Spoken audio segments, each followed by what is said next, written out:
Good morning everyone. Good morning everyone. हम लोग last class laser पढ़ के कंप्लीट किए और हमने लेजर के 3-4 क्वेश्चंस बनाए थे। होमवर्क मैंने कुछ दिया नहीं था। हैशटैग अच्छा आदमी। हाँ, जो टीचर होमवर्क ना दे उससे अच्छा इंसान कौन हो सकता है? कोई नहीं हो सकता। Very good. अब सुनिएगा, लेजर के डिस्कशन के बाद हम लोग अपने अकाउंटिंग के नेक्स्ट पड़ाव में जा रहे हैं, नेक्स्ट स्टेप में जा रहे हैं। Step number 3, the summarising stage, जहां पर हम लोग आज सीखेंगे क्या करना, ट्रायल बैलेंस बनाना। हमने पहला स्टेप यानी रिकॉर्डिंग फेज कंप्लीट किया। हमने उसके बाद सेकेंड फेज यानी क्लासिफाइंग फेज सीखा, लेजर बनाना सीखा, लेजर अकाउंट बनाना सीखा। अब हम लोग क्लासिफाई करने के बाद समराइज करने जा रहे हैं चीजों को, और वो समराइज करने के लिए हम लोग बनाएंगे ट्रायल बैलेंस, और इसी ट्रायल बैलेंस से आगे जाकर हम बनाएंगे फाइनल अकाउंट्स। बट उसके लिए अभी बहुत समय है, तुमको बहुत कुछ सिखाना है, तब तुम फाइनल अकाउंट्स बनाने लायक होगे। अभी तुमको सिर्फ ट्रायल बैलेंस समझाऊंगा। ट्रायल बैलेंस समझ में आ गया तो आगे फाइनल अकाउंट चैप्टर में जब जाऊंगा तो ट्रायल बैलेंस तुमको साक्षात दिखेगा। बस तुमको उसको यूज करके फाइनल अकाउंट्स बनाना सीखना है। ट्रायल बैलेंस से फाइनल अकाउंट्स कैसे बनाते हैं, उसकी जर्नी क्या होती है, इसका एक बेसिक मैंने तुमको ना, जब मैं मॉडर्न अप्रोच, ट्रेडिशनल अप्रोच से अकाउंटिंग समझा रहा था तो सिखाया था कि मॉडर्न अप्रोच में तुमको 5 चीजें दिखेगी: asset, liability, income, expenses, equity. Income expenses तुम ले जाओगे पीएल में, पीएल से निकल जाएगा प्रॉफिट और लॉस, उसको तुम कैपिटल से एडजस्ट करोगे, फिर एसेट, लायबिलिटी और कैपिटल को लेकर तुम बनाओगे बैलेंस शीट। ये बेसिक एक सिखाया था। यही है फाइनल अकाउंट्स बनाने का प्रोसेस। ये बेसिक समझाया था कि ऐसे होता है। अब ये करने का काम हम लोग अलग से फाइनल अकाउंट चैप्टर में सीखेंगे, जो 4-5-6 चैप्टर के बाद आएगा। वहां तक पहुंचाने के लिए पहले तुमको बहुत सारी छोटी छोटी चीजों से लेकर जाना पड़ेगा।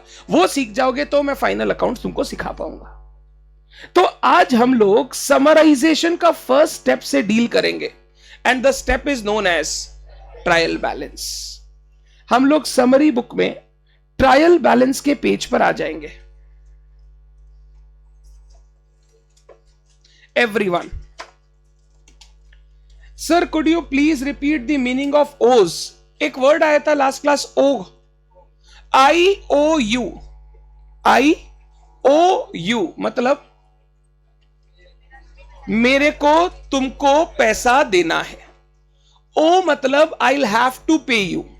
अब इसको अगर ऐसा लिखे, अविनाश ओज नवनीत, मतलब अविनाश विल हैव टू पे नवनीत। तो ओ का मतलब होता है आई हैव अ लायबिलिटी और एन ऑब्लिगेशन टू पे। ओ के ऑपोजिट वर्ड होते हैं ओन। ओन का मतलब होता है कि वो मेरा है, I have a right on it, मैं उससे पैसे रिसीव करूंगा, मैं उससे सर्विस रिसीव करूंगा। तो एक होता है ओ मींस ऑब्लिगेशन, एक होता है ओन मतलब वो मेरा एसेट है, वो मेरा राइट है। तो the word O means obligation. तो अगर कोई ऐसा बोलता है अविनाश ओज अमित सर, मतलब अविनाश विल हैव टू पे अमित सर। ये बात समझ में आ गया? डन। अभी सुनना, ट्रायल बैलेंस। वैसे ट्रायल बैलेंस ना मैं लास्ट क्लास बात करते करते आपको दिखाया था, शायद कुछ बच्चों ने उस समय समझ लिया था, बट कुछ बच्चे नहीं जानते हैं या ऐसा नाम नहीं सुना हुआ है, इसीलिए मैं वापस उस जगह पे जा रहा हूं। हम लोग ना क्वेश्चन नंबर 14 या 13 लिया था, एक सेकेंड, क्वेश्चन नंबर 13। हमने क्वेश्चन नंबर 13 का जर्नल किया था पहली क्लास में। नेक्स्ट क्लास में हमने कल लेजर सीखते समय 13 का पूरा लेजर ड्रॉ किया कि लेजर अकाउंट जर्नल से कैसे बनेंगे। और लेजर अकाउंट ड्रॉ करने के बाद मैंने क्या किया, उन सारे लेजर अकाउंट्स के जो भी बैलेंसेस आए ना, उनका एक छोटा सा स्टेटमेंट बनाया। ये स्टेटमेंट बनाया, और यही जो स्टेटमेंट ऑफ लेजर बैलेंसेस आप एक जगह पर लिखकर बनाते हो ना, इसी स्टेटमेंट को हम लोग बोलते हैं ट्रायल बैलेंस। ट्रायल बैलेंस कोई अकाउंट नहीं है, it is just a summary statement. और ये समरी स्टेटमेंट आपको क्या दिखाता है? ये आपको दिखाता है द बैलेंसेस और totals of your ledger account as on a particular date.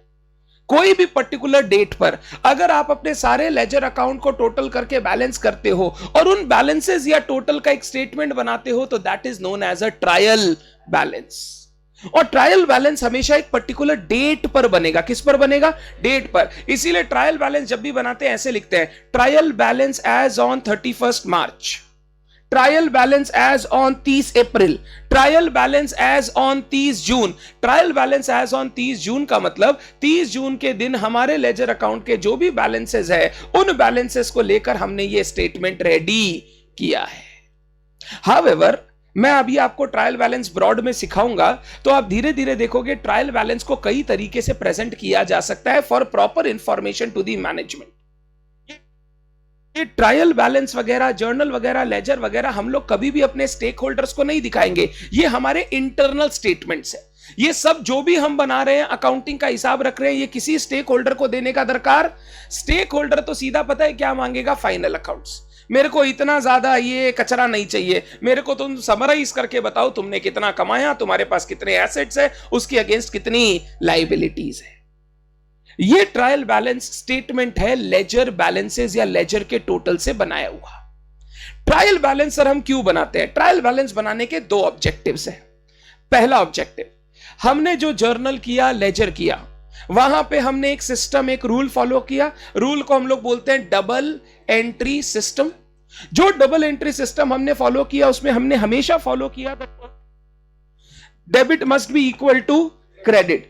अभी जो हमने डबल एंट्री सिस्टम फॉलो करके अकाउंटिंग की है, क्या वो अरिथमेटिकली एक्यूरेट है या नहीं? कहीं हमने अकाउंटिंग में कोई गलती तो नहीं छोड़ दी है? ये arithmetical accuracy of books of accounts check करने के लिए हम लोग ट्रायल बैलेंस बनाते हैं। जैसे ही आप ट्रायल बैलेंस का स्टेटमेंट बनाओगे, सारे लेजर अकाउंट्स का नाम लिख के उनका बैलेंसेस लिखोगे ना, आप देखोगे the total of debit will be equal to the total of credit. और ये स्टैब्लिश करता है कि जो आपने अभी तक अकाउंटिंग की है वो डबल एंट्री सिस्टम के हिसाब से किया हुआ है। सर मान लो ट्रायल बैलेंस का डेबिट और क्रेडिट मैच नहीं कर रहा है। मैच नहीं कर रहा है मतलब कहीं ना कहीं आपने डबल एंट्री को मिस किया है। डबल एंट्री को मिस कैसे कर सकते हो? फॉर एग्जाम्पल, मान लो एक जर्नल एंट्री था, cash account debit to Ram. आपने कैश अकाउंट में एंट्री कर दी, राम भूल गए।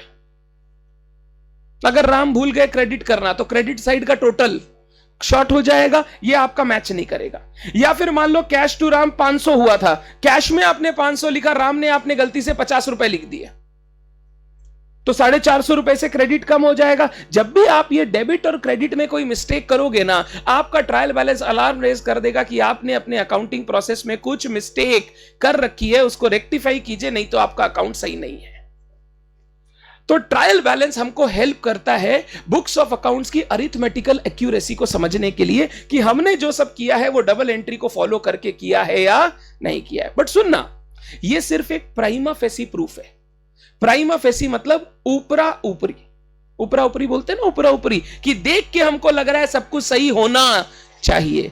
बट बहुत बार आप देखोगे ट्रायल बैलेंस टैली होने के बावजूद भी बुक्स ऑफ अकाउंट्स में कुछ मिस्टेक्स की गई हैं जो हमारा ट्रायल बैलेंस एपरेंटली आपको देखकर नहीं बता पाएगा।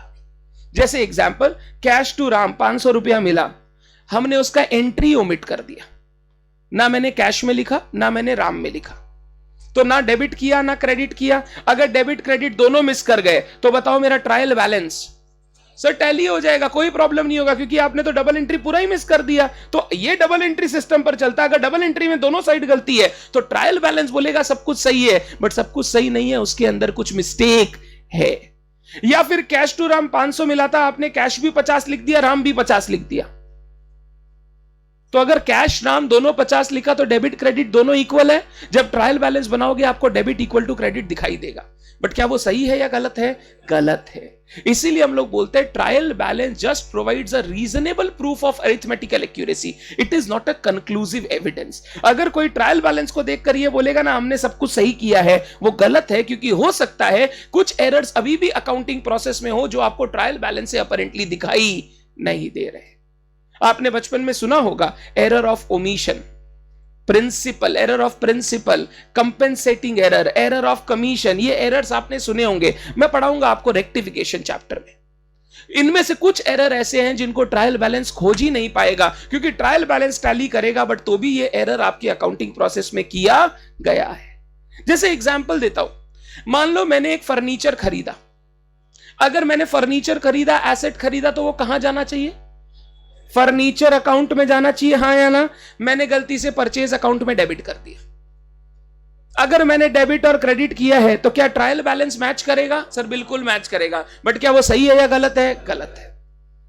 तो ट्रायल बैलेंस का टैली होना is just a reasonable proof, it is not a conclusive evidence. यानी ट्रायल बैलेंस टैली होने के बावजूद भी अकाउंटिंग प्रोसेस में कुछ गलतियां हो सकती है, जिसको हमको ध्यान से देखकर निकालना पड़ेगा। और इसी के लिए तो हम लोग ऑडिट करवाते हैं। क्या करवाते हैं? ऑडिट करवाते हैं। ऑडिट इसलिए कराते हैं ताकि अकाउंटिंग प्रोसेस में अगर कुछ गलतियां की गई है तो उनको सही करके सही फाइनल अकाउंट्स बना के स्टेक होल्डर को दिया जा सके।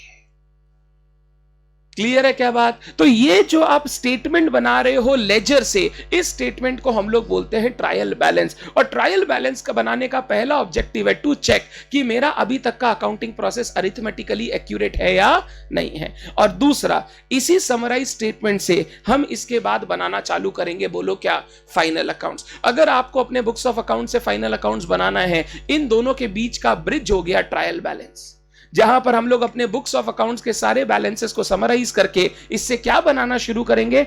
फाइनल अकाउंट्स बनाना शुरू करेंगे। तो अगर कोई पूछे ट्रायल बैलेंस क्यों बनाते हैं, तो बोलो नंबर 1 अरिथमेटिकल एक्यूरेसी चेक करना है, और नंबर 2 आगे हमको फाइनल अकाउंट्स बनाना है, जिसके लिए हमको सारा रिजल्ट समराइज्ड चाहिए।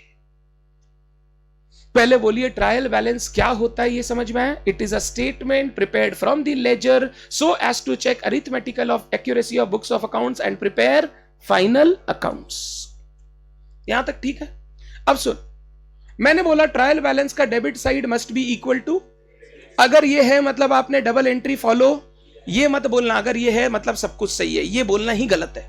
अब ये बोलना शुरू करो, सर अगर ट्रायल बैलेंस का डेबिट क्रेडिट मैच कर रहा है मतलब डबल एंट्री सही है। अंदर कुछ गलती हो सकता है, उसको हम जज नहीं कर सकते, बट डबल एंट्री मेरा बिल्कुल, अगर ट्रायल बैलेंस का डेबिट क्रेडिट मैच कर रहा है मतलब डबल एंट्री 100% सही है। बट अगर ट्रायल बैलेंस का डेबिट क्रेडिट मैच नहीं कर रहा है मतलब आपने कहीं ना कहीं डबल एंट्री में कुछ गलती किया है। डेबिट लिख दिया, क्रेडिट भूल गए, क्रेडिट लिख दिया, डेबिट भूल गए, डेबिट में अलग अमाउंट लिख दिया, क्रेडिट में अलग अमाउंट लिख दिया, जिसके कारण आपका ट्रायल बैलेंस टैली नहीं कर रहा है। इतना बात क्लियर है? तुम लोग जो बचपन में ट्रायल बैलेंस बनाए हुए ना, तुम लोग ट्रायल बैलेंस सिर्फ एक मेथड से बनाना जानता है। ट्रायल बैलेंस बनाने के 3 मेथड्स हो सकते हैं। कितने मेथड्स? 3 मेथड्स। सिखाऊंगा तीनों, बट काम आएगा वही वाला जो तुमने बचपन से आज तक सीखा है। 3 मेथड्स होते हैं ट्रायल बैलेंस बनाने के। ट्रायल बैलेंस का फॉर्मेट कुछ ऐसा होता है, मैं इस पर आऊंगा, कुछ है नहीं। सीरियल नंबर मतलब 1 2 3 4 5 6 7 इतना जितना लेजर अकाउंट से उतना नंबर्स आ जाएगा।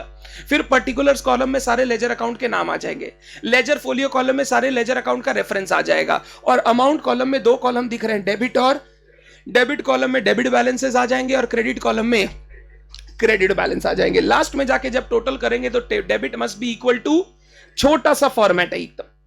डन? अब सुन, ट्रायल बैलेंस को 3 तरीके से बनाया जा सकता है। 3 मेथड्स है प्रिपरेशन के। एक होता है बैलेंसेस मेथड, एक होता है टोटल मेथड, एक होता है totals and balances method.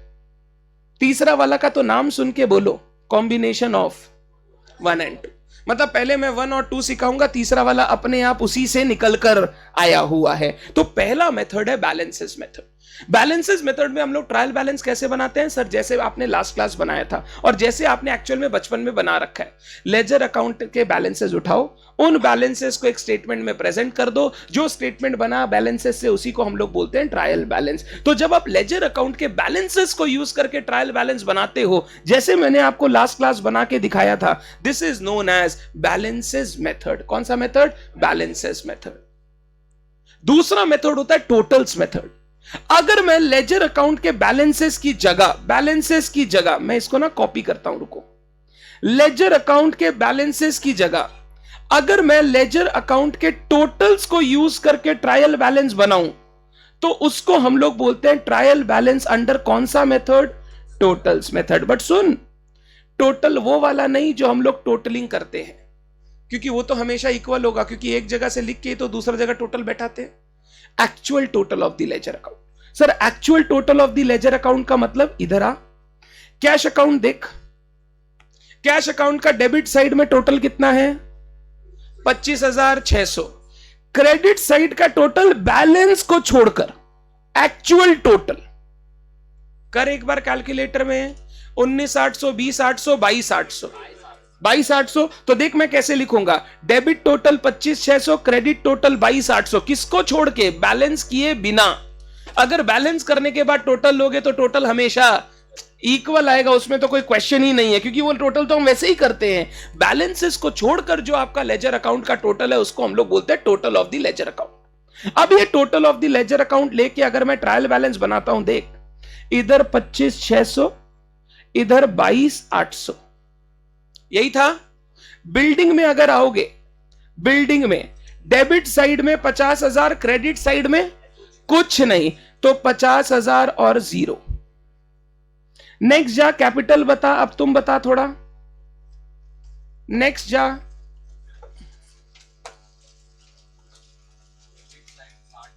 Credit side 60,000, debit side 0। Purchase में जा, डेबिट 20,000, क्रेडिट साइड 0। सेल्स में जा, डेबिट 0, क्रेडिट 16,000। तो फिर लेजर ही कहें बनाते अगर कुछ नहीं होता तो उसमें। डिस्काउंट अलाउड, डेबिट साइड में 400, क्रेडिट में 0। Discount receive 200, wages 500, credit salaries 2,000। Machinery, ध्यान से, मशीनरी में दोनों साइड एंट्री होगा। Debit 2,000, credit 200। Marshall and Sons, credit 2,000। Depreciation, debit 200। Drawings, debit 500। और सुन, 2 लेजर अकाउंट और छोड़ा हुआ था, रामनाथ और श्यामलाल। बैलेंसेस मेथड में छोड़ दिया था क्योंकि उनका बैलेंस बचा ही नहीं था, बट टोटल्स मेथड में लेना पड़ेगा क्योंकि उन अकाउंट में भी टोटल है। तो रामनाथ अकाउंट का टोटल बताओ। 16,000 on both sides. Shyamlal account का टोटल बताओ। 12,000 ऑन बोथ साइड्स। अगर आप इन टोटल्स को ऐड कर दो, करो एक बार। 95, 96, 1,00,000, 1,01,000, 1,29,200। I might be wrong, check कर लेना। सही है?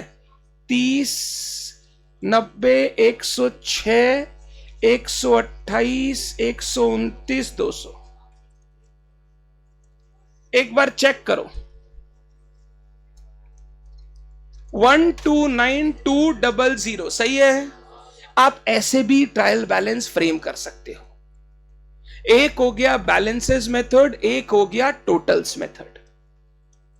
बैलेंसेस मेथड में हमने लेजर अकाउंट का क्या यूज किया?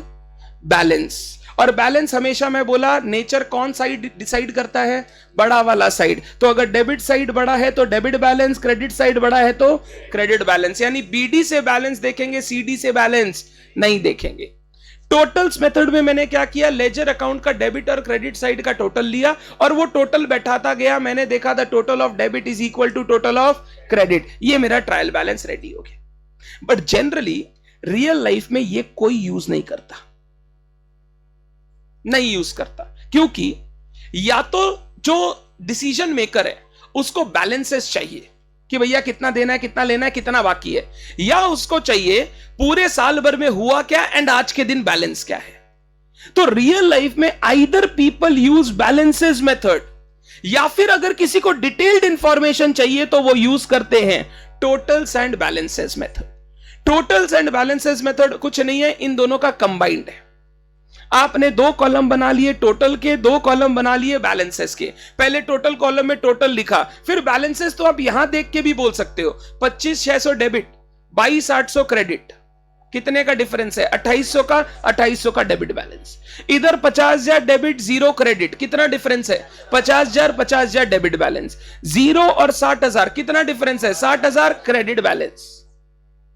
वो देखने से लोगों को क्या पता चलता है? नंबर 1, पूरे साल भर में इस अकाउंट में कितना काम हुआ है, एंड नंबर 2, आज के दिन उसका पोजीशन क्या है।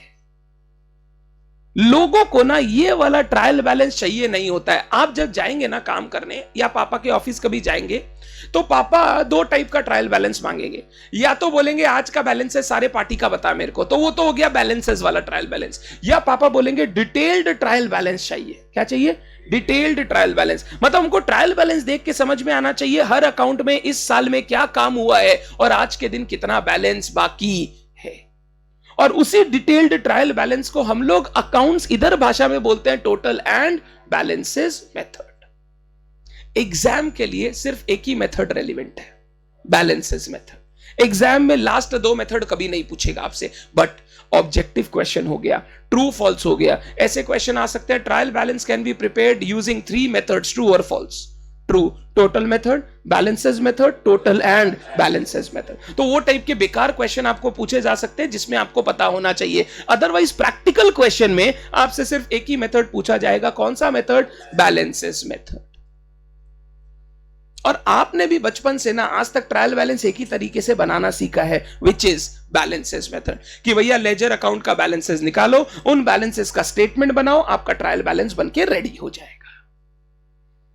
क्लियर है क्या बात? ये मेरा ट्रायल बैलेंस का बेसिक नॉलेज जो एक बच्चे को होना चाहिए। ट्रायल बैलेंस है क्या?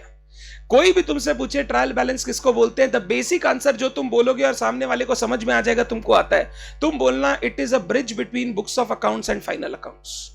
यहां पे हम लोग बुक्स ऑफ अकाउंट्स को समराइज करके फाइनल अकाउंट्स प्रिपरेशन का काम शुरू करते हैं और बनाया जाता है so that arithmetical accuracy of books of accounts check की जा सके। पहले बोलो ठीक है क्या?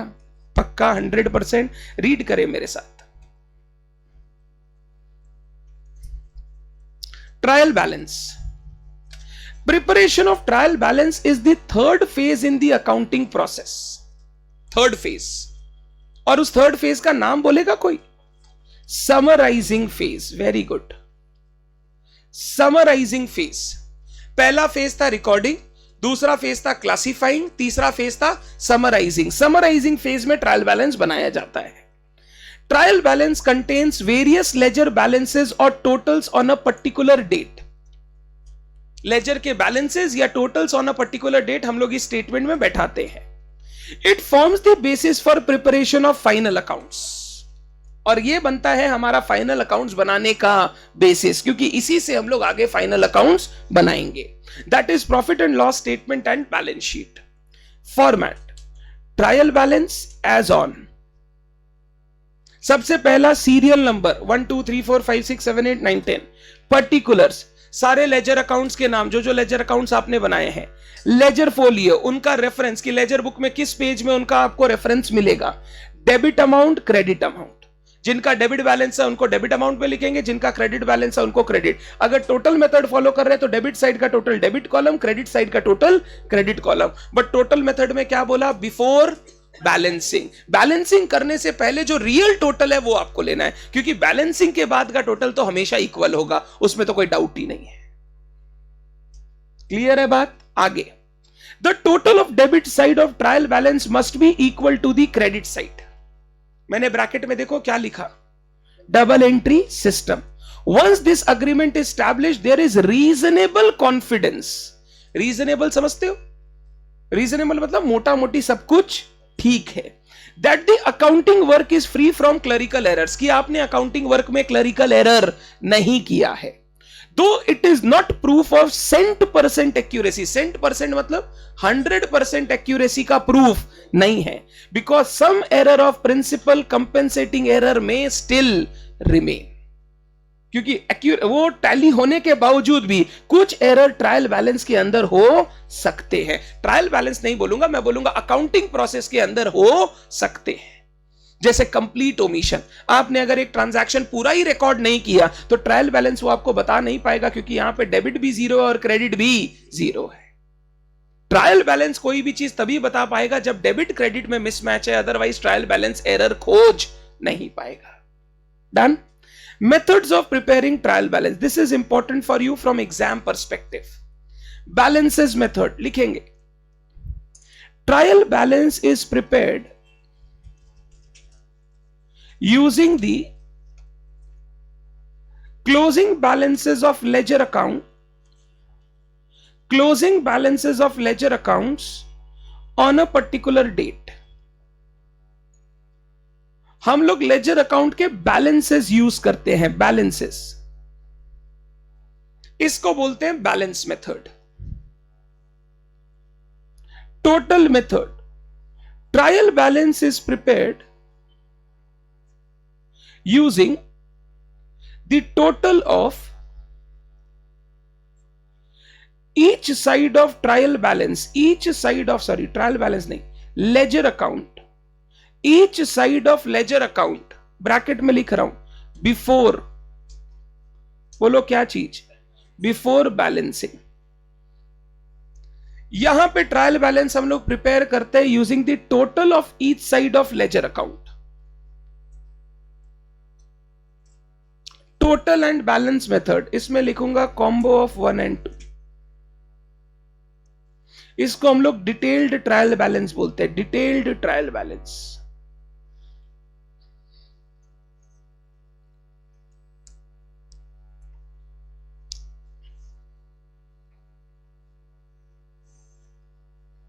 Detailed trial balance.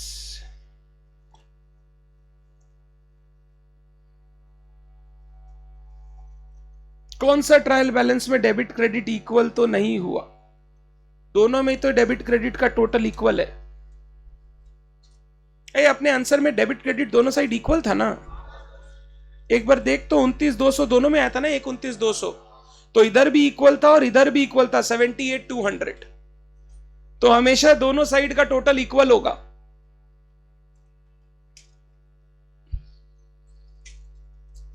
आपके एग्जाम के लिए बोलो कौन सा इंपॉर्टेंट है, लिख लो बैलेंसेस मेथड के नीचे for exams.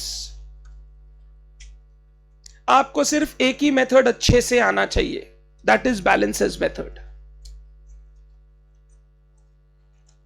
Combo of 1 and 2, पहला और दूसरे का कॉम्बो, कॉम्बिनेशन, इसको बोलते हैं detailed trial balance.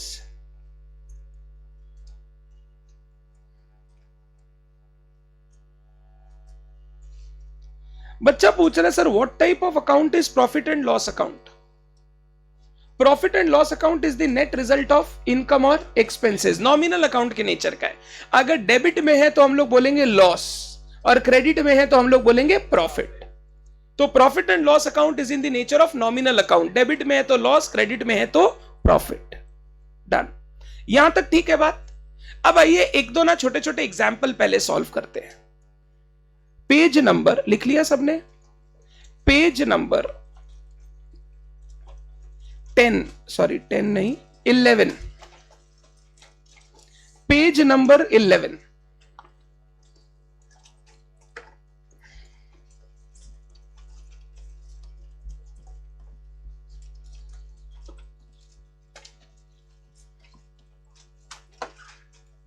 Page 11 question 20।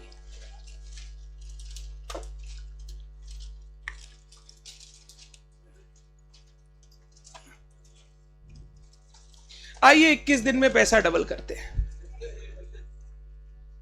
From the following ledger balances prepare a trial balance of Anuradha traders as on 31 March 2016। Anuradha को तो जानते ही हो, बुलाती है, जाने का नहीं। अरे भाई पैसा डबल के चक्कर में लेके चली जाएगी। हाँ, पैसा इज्जत सब। चलो, ट्रायल बैलेंस बनाना अनुराधा ट्रेडर्स का 31 मार्च 16। कुछ लेजर बैलेंसेस आपको दिए हुए, इन लेजर बैलेंसेस को यूज करके आप ट्रायल बैलेंस बनाएंगे। चलिए हम लोग ट्रायल बैलेंस का पहले फॉर्मेट बनाते हैं।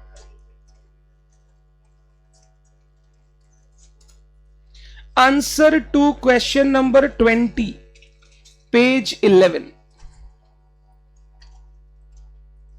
आप बुक और कॉपी में रेफरेंसिंग कर रहे हैं ना, अकाउंट्स की 2 से 3 कॉपी, 3 कॉपी बनेगी, रेफरेंसिंग कर लीजिएगा, नहीं तो खोजते रहेंगे कौन सा क्वेश्चन कहां पे है।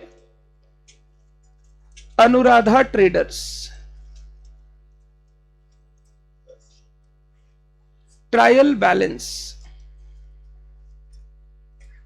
as on 31st March 2016, serial number particulars, debit, credit.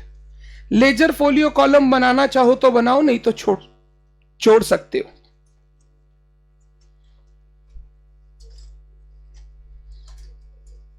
अरे बात बंद कर रहे।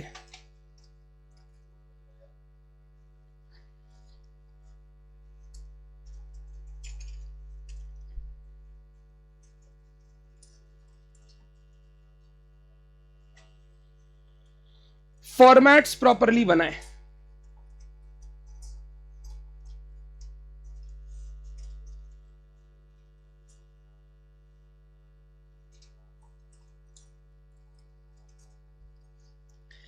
सीरियल नंबर 1 बोलो, पहला लेजर अकाउंट का क्या दिया हुआ है?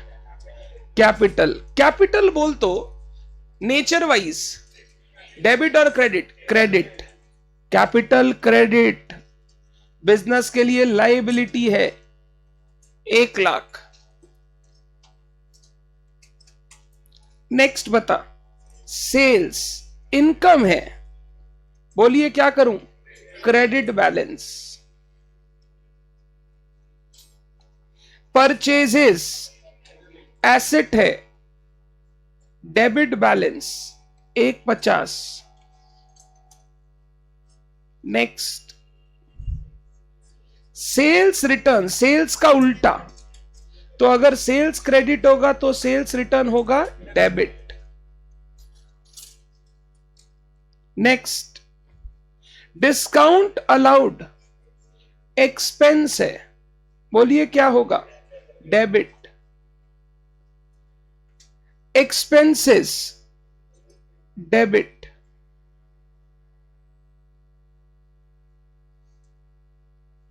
Next, trade receivables. Trade receivables 75,000 debit, debtors asset है।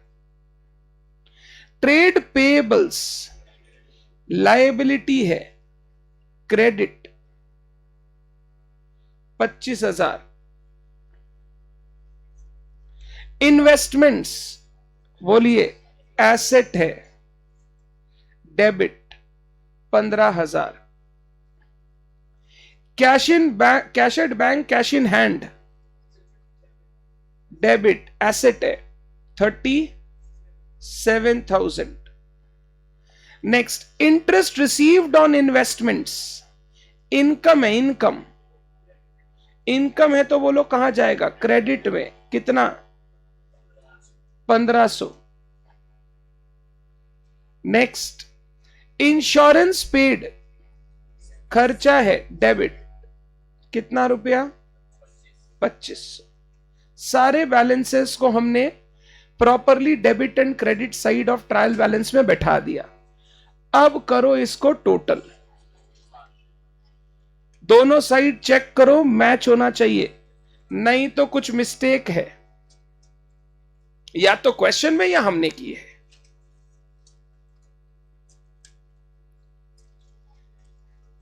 सबसे पहले क्रेडिट साइड छोटू सा है, 266, 291, 292, 500। तो अगर सही सब कुछ रहा तो ये भी 292, 500 आना चाहिए। ये 5 मार्क का चिंदी क्वेश्चन। सीएमए आपको 1 मार्क के, 2 मार्क के ऑब्जेक्टिव में देगा। आपको बैलेंसेस देगा, बोलेगा आप डेबिट क्रेडिट बैलेंस निकाल के दो ट्रायल बैलेंस का। सीए एग्जाम्स में ये नहीं आता, थोड़ा सा घुमाकर इसी चीज को पूछा जाता है। बताता हूं कैसा, पहले ये कर लो।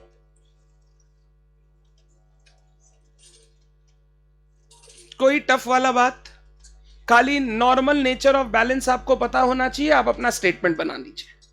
डन। अगर डेबिट इक्वल टू क्रेडिट हुआ मतलब डबल एंट्री फॉलोड, अगर डेबिट इक्वल टू क्रेडिट नहीं हुआ मतलब double entry not followed.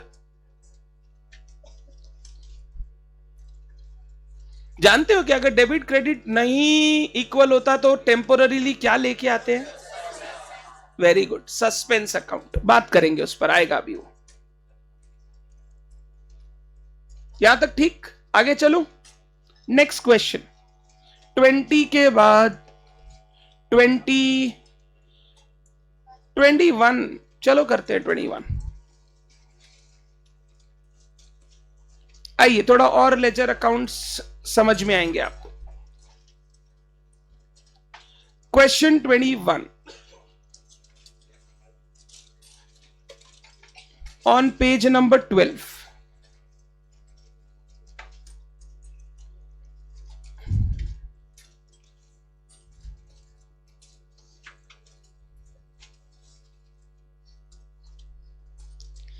From the following ledger balances, prepare a trial balance of Mr. Sen for the year ended 31st March 15।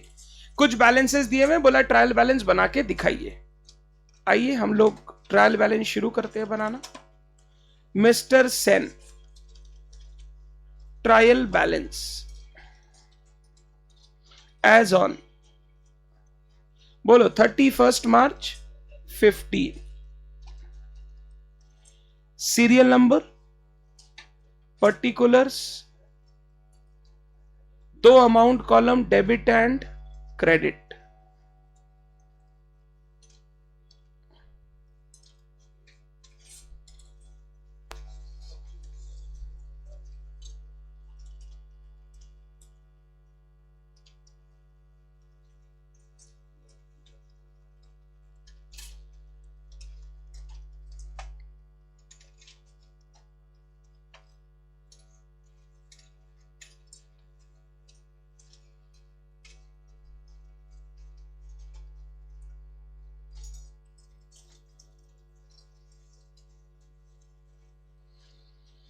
चल पहला balance बता। Capital, nature क्या है, credit 80,000। Sales credit 10 lakh.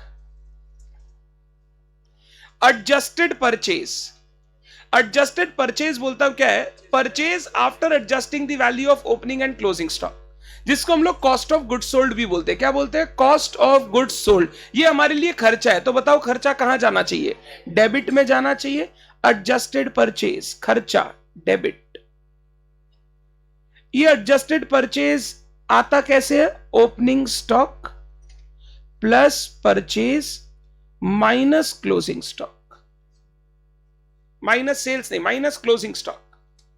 बोल कितना दिया हुआ है, 8 लाख। ये खर्चा है, डेबिट में आएगा।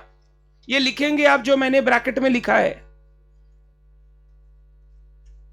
This is the value of purchases after adjusting the value of stock opening and closing.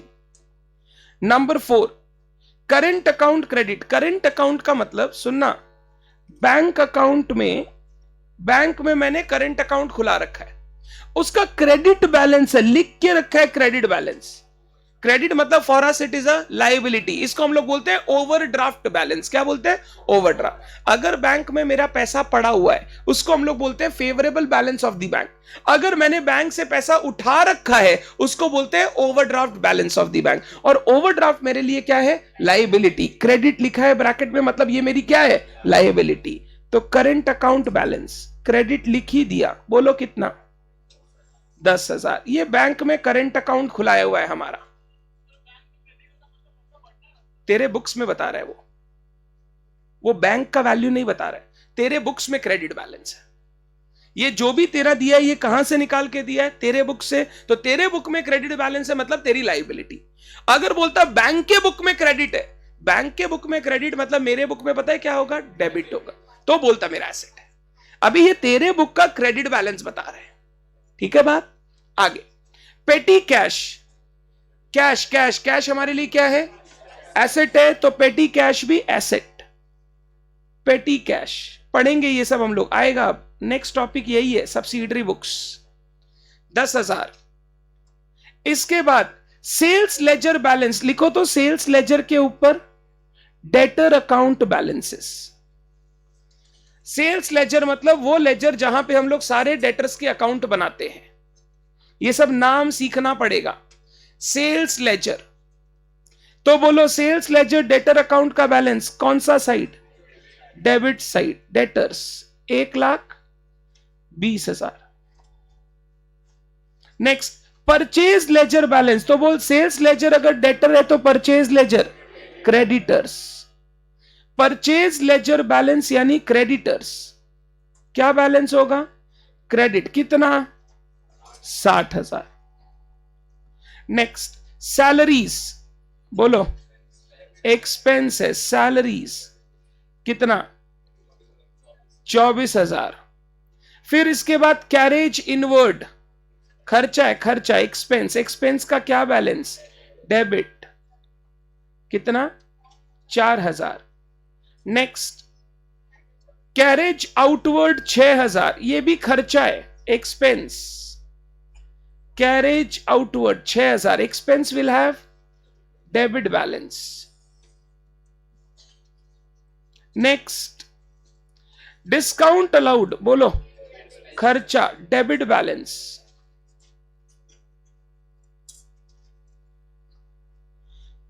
Next building asset, debit balance.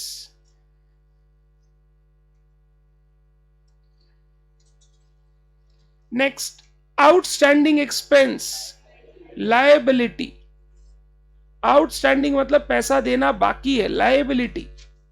Credit balance बोल कितना? 10,000। प्रीपेड इंश्योरेंस, कोई खर्चा प्रीपेमेंट किया हुआ है, एसेट, मेरे को सर्विस मिलेगा फ्यूचर में, 2,000। डेप्रिसिएशन एक्सपेंस, ये सब समझना जो सीख रहे हो ना, ये बहुत अच्छी बात है। क्या चीज खर्चा है, क्या चीज एसेट है, आगे बहुत काम आएगा। 4,000। Next cash at bank asset, 80,000।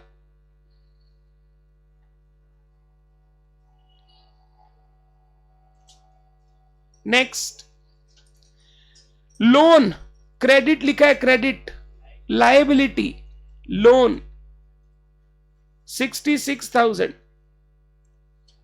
Normally loan में कुछ नहीं बोलता, हम लोग हमेशा लायबिलिटी मानते हैं, हमेशा लायबिलिटी। अभी तो बोल दिया क्रेडिट, तो कोई झगड़ा नहीं है। पीएल का भी क्रेडिट बैलेंस, अभी बात किया, पीएल का क्रेडिट बैलेंस प्रॉफिट डिनोट करता है, credit side 20,000। Next bad debt recovered, recovered gain है, इनकम है, 2,000। कौन सा बैलेंस? Credit balance. फिर बता, क्लोजिंग स्टॉक 1,20,000। सुनना ध्यान से, सुनना ध्यान से, सुनना ध्यान से। अभी तक के जितने बैलेंसेस लिखा है सबका वर्ड्स का मतलब समझ में आया? तुमने 3 नए वर्ड सीखे। एक एडजस्टेड परचेज, एडजस्टेड परचेज मतलब purchase after adjusting the value of opening and closing stock, जिसको हम लोग कॉस्ट ऑफ गुड्स सोल्ड भी बोलते हैं, विच इज एन एक्सपेंस। ठीक। दूसरा तुमने सीखा sales ledger balances. Sales ledger मतलब जहां पे हम लोग डेटर्स के सारे अकाउंट बनाते हैं, तो वो डेटर अकाउंट का बैलेंसेस हो गया। फिर बोला purchase ledger balance. Purchase laser मतलब जहां हम लोग सारे क्रेडिटर्स अकाउंट बनाते हैं, तो वो हो गया क्रेडिटर्स अकाउंट का बैलेंस। ये सीखा 3। अब आया एक वर्ड क्लोजिंग स्टॉक। जनरली सुनना ध्यान से, क्लोजिंग स्टॉक होता क्या है? What is closing stock? बचा हुआ स्टॉक, बचा हुआ स्टॉक। पक्का? एग्जाम्पल ले रहा हूं, मैंने 10,000 रुपए का साल भर में माल खरीदा, इसमें 8,000 का माल बेच दिया। 8,000 पर नहीं, 8,000 का। 8,000 का मतलब मैं कॉस्ट की बात कर रहा हूं, ये इसी के अंदर से है। तो 10 में अगर 8,000 का माल बेच दिया, तो बोलो 2,000 का माल बचा हुआ है। इसको बोलते हैं कॉस्ट ऑफ गुड्स सोल्ड, इसको बोलते हैं क्लोजिंग स्टॉक। डन है बात? एक बात बताना, तो क्या ये क्लोजिंग स्टॉक को मैं ऐसे बोल सकता हूं, ये कोई ट्रांजैक्शन नहीं है, ये एक बैलेंसिंग फिगर है। Balancing figure. ट्रांजैक्शन तो परचेज है, सेल्स है। Purchase and sales are transaction, but closing stock is not a transaction, it is just an event, बचा हुआ अमाउंट है। हम लोग जब बुक्स ऑफ अकाउंट्स में एंट्री करते होंगे, किसका एंट्री करते होंगे? परचेज का करते हैं, सेल्स का करते हैं। क्लोजिंग स्टॉक का कोई एंट्री पास नहीं होता है।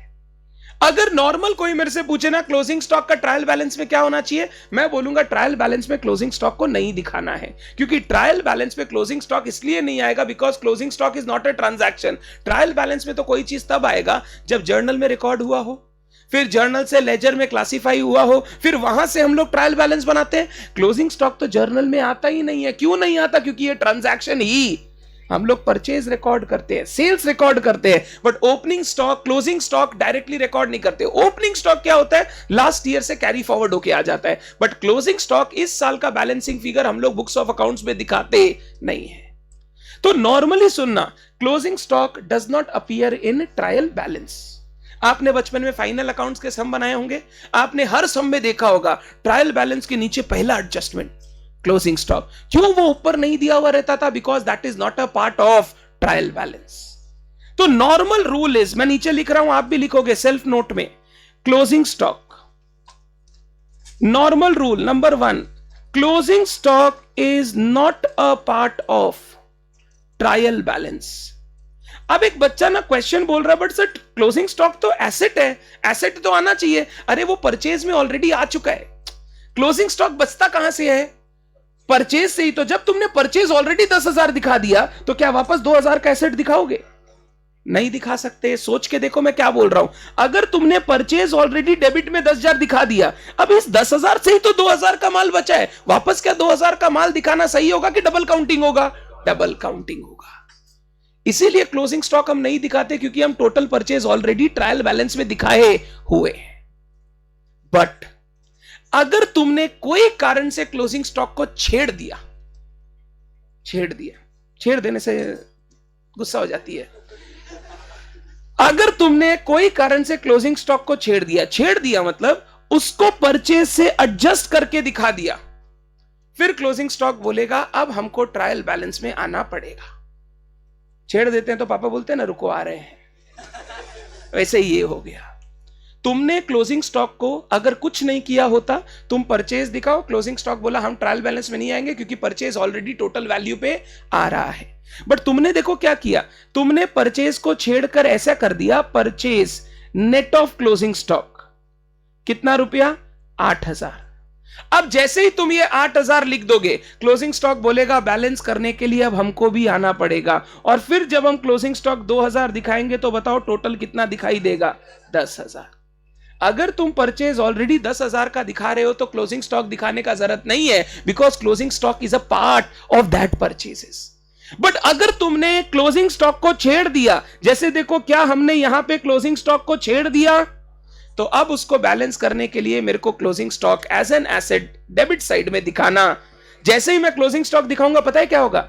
डेबिट में ऊपर माइनस हुआ देख, और नीचे वापस डेबिट में लिख दूंगा, तो net figure will remain 0। Closing stock को दिखाते हैं उसको हटाने के लिए। अगर मैंने परचेज दिखाया हुआ है 10,000 तो क्लोजिंग स्टॉक दिखाने का दरकार। अगर मैंने परचेज को एडजस्ट कर दिया और 8,000 दिखा दिया, फिर मेरे को 2,000 का क्लोजिंग स्टॉक अलग से दिखाना।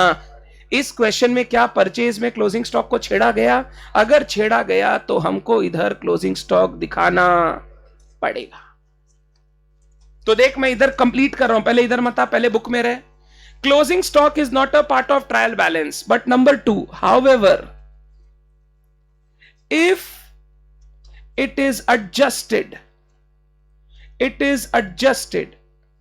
against purchases, comma, it will be shown on debit side of trial balance, to nullify the effect. On debit side of trial balance to nullify the effect. Closing stock बोलता है मेरे को मत छेड़ो, मैं भी नहीं आऊंगा तुम्हारे यहां, बट अगर तुमने छेड़ दिया तो फिर मैं आऊंगा। ओपनिंग स्टॉक, अगर आपने परचेज में ओपनिंग स्टॉक ऑलरेडी ऐड कर दिया तो वापस ओपनिंग स्टॉक मत दिखाओ। बट अगर ओपनिंग स्टॉक परचेज में एडजस्टेड नहीं है तो ओपनिंग स्टॉक भी डेबिट साइड में आएगा। वो लास्ट ईयर से कैरी फॉरवर्ड होता है, ओपनिंग एंट्री के थ्रू हम लोग उसको लेकर आते हैं। ओपनिंग स्टॉक डेबिट साइड में आएगा, वो इस साल खर्चा बनेगा। क्लोजिंग स्टॉक आएगा या नहीं आएगा डिपेंड करता है आपने उसको छेड़ा है या नहीं। नहीं छेड़ा है तो क्लोजिंग स्टॉक नहीं आएगा, छेड़ दिया तो क्लोजिंग स्टॉक आएगा। बताइए बात समझ में आया? तो परचेज के अंदर ऑलरेडी क्लोजिंग स्टॉक इंक्लूडेड है। जो 10,000 का माल खरीदा उसी में से तो 2,000 बचा। अगर परचेज ऑलरेडी 10 का दिखाया हुआ है तो क्लोजिंग स्टॉक दिखाने का दरकार। बट अगर परचेज क्लोजिंग स्टॉक से माइनस करके दिखाया है तो फिर क्लोजिंग स्टॉक तुमको डेबिट साइड में दिखाना पड़ेगा। Is the concept clear? ये कॉन्सेप्ट इन्वेंट्री चैप्टर और फाइनल अकाउंट चैप्टर में इलैबोरेट करूंगा। अभी बेसिक समझाने की कोशिश कर रहा हूं। पहले मैंने बोला closing stock is just N and result, it is just a net figure. Purchase किया, कुछ बेचा, कुछ बच गया, इसीलिए क्लोजिंग स्टॉक कभी भी ट्रायल बैलेंस में नहीं आएगा। बट अगर क्लोजिंग स्टॉक को परचेज से एडजस्ट किया गया है तो फिर हमको क्लोजिंग स्टॉक डेबिट साइड में दिखाना पड़ेगा टू नलीफाई दी इफेक्ट। पक्का क्लियर? डन कर लेंगे। लिखे क्लोजिंग स्टॉक बोलो कितना रुपया? 1,20,000। अल्टीमेटली वो इफेक्ट नलीफाई हो गया। ऊपर क्लोजिंग स्टॉक एडजस्ट किया हुआ, नीचे क्लोजिंग स्टॉक दिखाया, effect has been nullified, adjusted. नहीं आता है। परचेज रिटर्न अलग से दिखाते हैं, बट अगर किया हुआ है तो आपको फिर परचेज रिटर्न अलग से दिखेगा नहीं कहीं पे। डन। नेक्स्ट, इंटरेस्ट रिसीव्ड 10,000 रुपया। बोलो इंटरेस्ट रिसीव्ड, इनकम है। इंटरेस्ट रिसीव्ड बोल कितना रुपया? 10,000।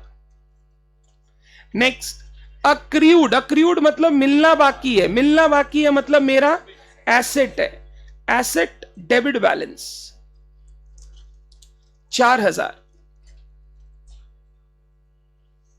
नेक्स्ट, इन्वेस्टमेंट बोल, एसेट है, debit balance 20,000। Next, provision for bad debt. जानते हो इसको? आएगा ये सब चिड़िया बाद में उड़ के आएगा अपने पास वापस। एक एक क्लास का पूरा डिस्कशन है सिर्फ प्रोविजन वगैरह के ऊपर।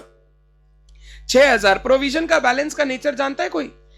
प्रोविजन क्रेडिट बैलेंस के नेचर का होता है। क्या बैलेंस के? क्या होता है समझा देता हूं, सुनो। मान लो, इधर सुनना, प्रोविजन फॉर बैड डेट ही समझा रहा हूं, ज्यादा इधर उधर का ज्ञान नहीं कर रहा हूं। Provision for bad debt word को समझा रहा हूं, तुमको अपने आप समझ में आ जाएगा डेबिट करना है कि क्रेडिट करना है। मेरे ना ट्रायल बैलेंस में डेटर है 10 लाख रुपए के, ठीक? ये डेटर का 10 लाख रुपया बैलेंस क्या डिनोट करता है? हमको कुछ लोगों से नेक्स्ट ईयर 10 लाख रुपया मिलेगा, हाँ या ना? क्या जरूरी है पूरा का पूरा 10 लाख रुपया दे ही देगा लोग? हो सकता है सर कुछ बदमाश लोग हो सकता है सर उनसे जो पैसा हमको लेना था वो पैसा वो लोग ना दे, तो हो सकता है इन डेटर में फ्यूचर में जाके कुछ डेटर्स बैड डेट कर दे। क्या कर दे? Bad debt. अगर आपको ऐसी आशंका हो रही है ना, आशंका समझते हो? अगर ऐसी आशंका हो रही है तो कंजर्वेटिज्म बोलता है इस आशंका को लोगों को बता दो। मान लो तुमको लग रहा है इस 10 लाख रुपए में 50,000 का ऐसा डेटर है जो नेक्स्ट ईयर शायद पैसा नहीं देगा। ऐसा नहीं है वो बोल दिया ही नहीं देंगे, तुमको आशंका हो रहा है। और आशंका होते ही हम लोग प्रूडेंस या कंजर्वेटिज्म को फॉलो करते हैं, जो बोलता है अगर तेरे को कोई लगता है नुकसान होने वाला है तो उस नुकसान को अभी से लिखना शुरू कर दे। तो मैं बोला कि यार डेटर है तो 10 लाख का बट 50,000 नहीं आएगा, तो एक काम करते हैं डेटर से ना 50,000 रुपया प्रोविजन फॉर बैड डेट बोल के माइनस करते हैं, और मेरा नेट डेटर जो मेरे को लगता है नेक्स्ट ईयर पैसा आ जाएगा वो कितना हो जाएगा? 9.5 लाख। तो provision is actually setting aside of profit for some future contingency. Future में कुछ नुकसान होने वाला है जिसके लिए हम अभी से बचाना शुरू कर दिए हैं, और ये प्रोविजन आपके एसेट के बैलेंस को कम करेगा। क्या करेगा? कम। अगर कोई चीज एसेट को कम करेगा उसका नेचर क्या होगा? क्रेडिट नेचर का होगा, क्योंकि प्रोविजन फॉर बैड डेट हमारे एसेट को कम करता है। प्रोविजन का हमेशा नेचर क्या होगा? क्रेडिट। सर हम लोग प्रोविजन को लाइबिलिटी नहीं बोल सकते, सारे प्रोविजन को नहीं बोल सकते। प्रोविजन हमेशा लाइबिलिटी मतलब जिसके अगेंस्ट तुमको कुछ देना पड़े। क्या प्रोविजन फॉर बैड डेट में तुमको कुछ देना है? सर आने वाला था वो नहीं आएगा, तो ये लॉस का प्रोविजन है, ये लाइबिलिटी नहीं है। अब क्योंकि ये आपके एसेट की वैल्यू को कम कर रहा है इसीलिए provision will always have a credit balance.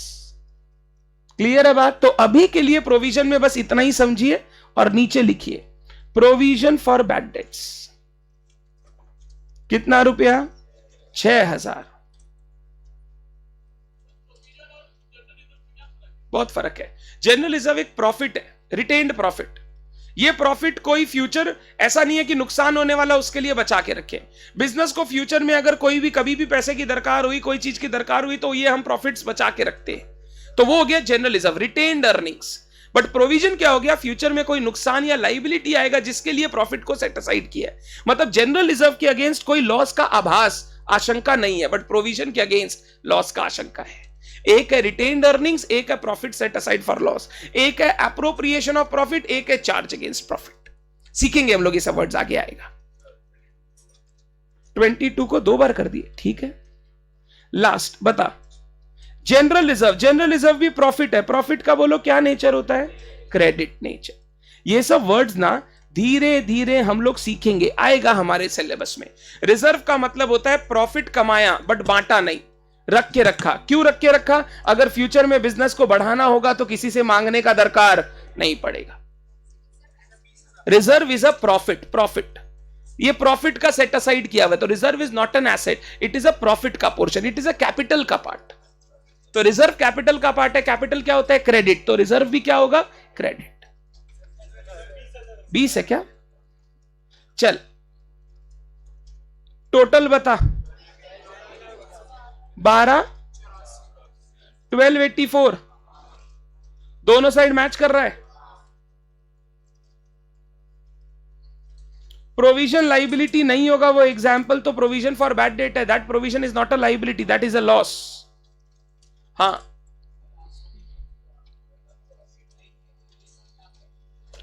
क्योंकि उन्होंने छेड़ा था। उन्होंने क्या दिया था ऊपर, एडजस्टेड परचेज। एडजस्टेड परचेज मतलब वो परचेज जिसमें स्टॉक ऑलरेडी एडजस्टेड है। उन्होंने क्योंकि परचेज में क्लोजिंग स्टॉक को छेड़ा था, इसीलिए हमको क्लोजिंग स्टॉक दिखाना पड़ा। हमने नहीं छेड़ा। अगर हमको सिंपल परचेज दिया हुआ रहता तो मैं क्लोजिंग स्टॉक नहीं लेता यहां पर, बट क्योंकि उन्होंने परचेज में क्लोजिंग स्टॉक एडजस्ट कर रखा है तो मेरे को क्लोजिंग स्टॉक दिखाना पड़ेगा। तो अगर कोई एडजस्टेड परचेज या कॉस्ट ऑफ गुड्स सोल्ड दिया है तो क्लोजिंग स्टॉक ट्रायल बैलेंस में दिखाना पड़ेगा। अगर नहीं दिया है, सिंपल परचेज दिया है, तो क्लोजिंग स्टॉक दिखाने का दरकार, क्योंकि उस परचेज के अंदर क्लोजिंग स्टॉक ऑलरेडी इंक्लूडेड है। बोलो, sales ledger balance. Sales ledger का मतलब जहां पे हम सारे डेटर्स के अकाउंट मेंटेन करते हैं।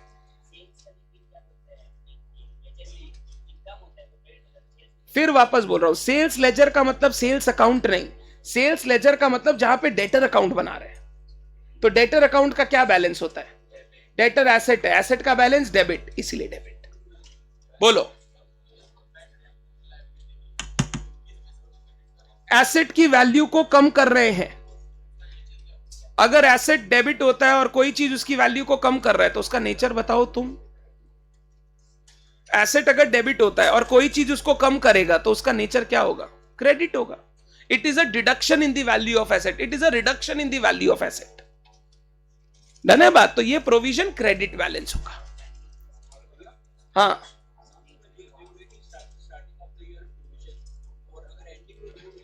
नहीं देगा वो, अगर देगा तो हम लोगों को एडजस्ट करके दिखाना पड़ेगा, वो अलग चीज है, सिखाऊंगा, सब आएगा। पहले बोलिए यहां पे, हाँ बोल, एक बार जोर से बोल। जनरल रिजर्व, कोई भी रिजर्व या profit is a part of capital, owner's fund. अब कैपिटल को हम लोग क्या करते हैं, क्रेडिट करते हैं। तो उसमें अगर कोई प्रॉफिट या रिजर्व है वो भी क्या होगा, क्रेडिट होगा। तो रिजर्व में आप लिख लो, it is a part of capital. आप लोग अगर कंपनी का बैलेंस शीट कभी देखे हो तो वहां पे आपने देखा होगा शेयर होल्डर फंड बोल के एक हेडिंग आता है, ओनर्स फंड। उसके अंदर दो चीज होता है, कैपिटल और रिजर्व सरप्लस। तो reserve is always a part of owners capital. Owners capital will have a credit balance.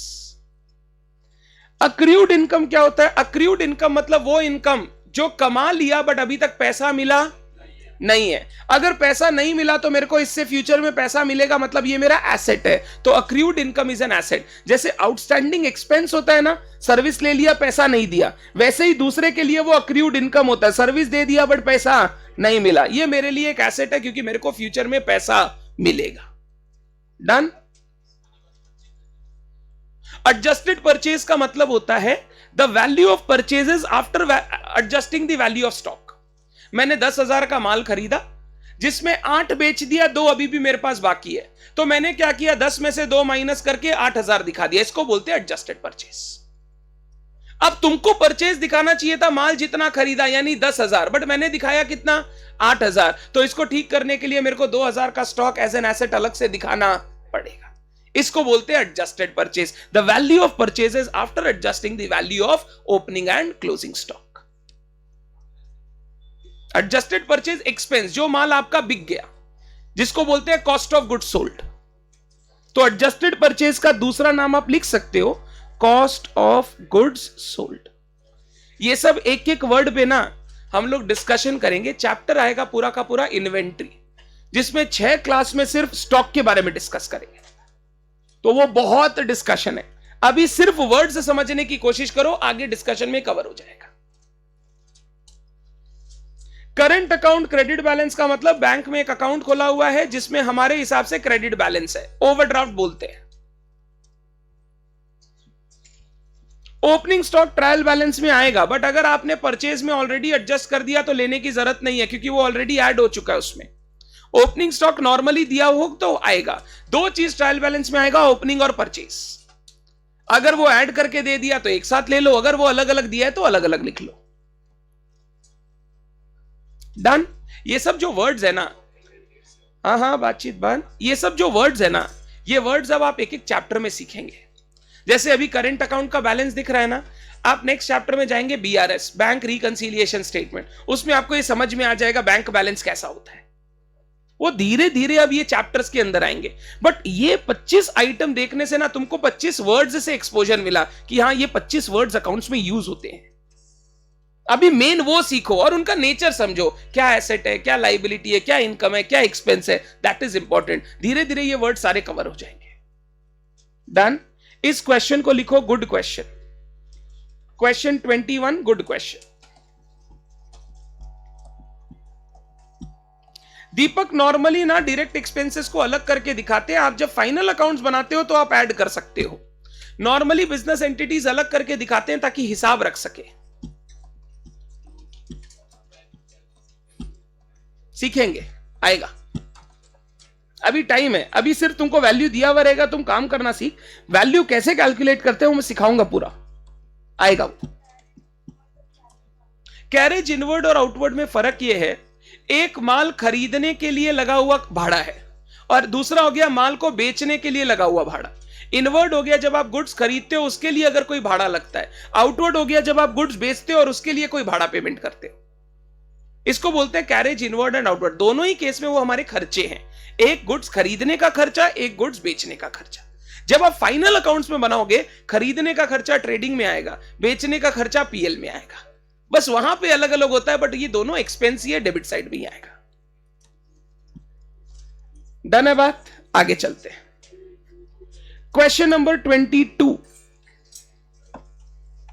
ये क्वेश्चन मैं चाहता हूं आप पढ़ो, पहले मैं पढ़ा दूंगा, रीड करो, फिर आप खुद बनाना ट्रायल बैलेंस। अब मैं हेल्प नहीं करूंगा, दिस टाइम आपको बनाना है। One of your client mister Singhania, अब तुम सीए बन चुके हो, has asked you to finalize his accounts for the year ended 31st March 16। तुमको बोल रहा है अकाउंट्स फाइनलाइज कर दो, फाइनल अकाउंट्स बना के दे दो। Till date he has himself recorded the transaction in the books of accounts, अभी तक वो अकाउंटिंग खुद कर रहा है। As a basis for audit Mr Singhania furnished you the following statement, आपको वो एक स्टेटमेंट दिया है। नीचे क्लोजिंग इन्वेंट्री दिया है, क्लोजिंग इन्वेंट्री मतलब closing stock. Mr. Singhania claims that he has recorded every transaction correctly as the trial balance is tallied। देखो मिस्टर सिंघानिया कुछ बोल रहा है, तुम बताओ वो सही बोल रहा है कि गलत बोल रहा है। बोल रहा है क्योंकि ट्रायल बैलेंस टैली कर रहा है मतलब मैंने सब कुछ सही से लिखा है। सही कि गलत? खाली रीजनेबल प्रूफ है वो, कंक्लूसिव प्रूफ नहीं है। वेरी गुड, गलत।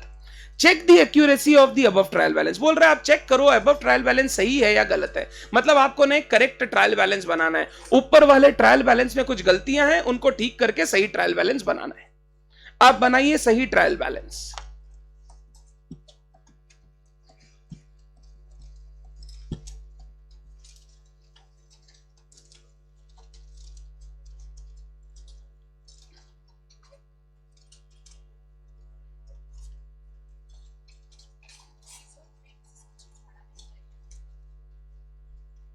लीज होल्ड मतलब आपने लीज पर ले रखा है, भाड़े पर ले रखा है, जनरली लॉन्ग टर्म के लिए भाड़े पर ले रखा है, इसीलिए वो एसेट बन जाता है।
ड्यू फ्रॉम कस्टमर है तो कस्टमर से पैसा लेना है, डेटर्स।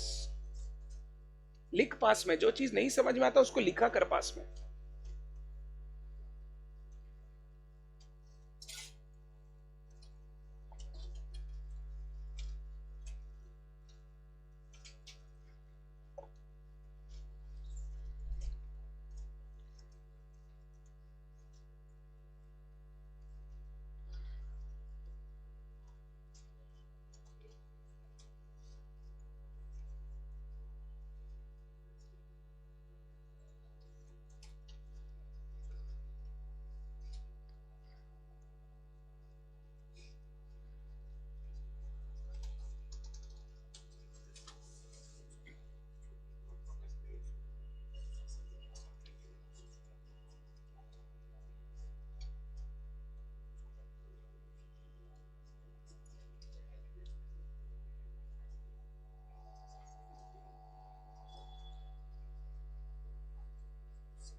ओपनिंग स्टॉक,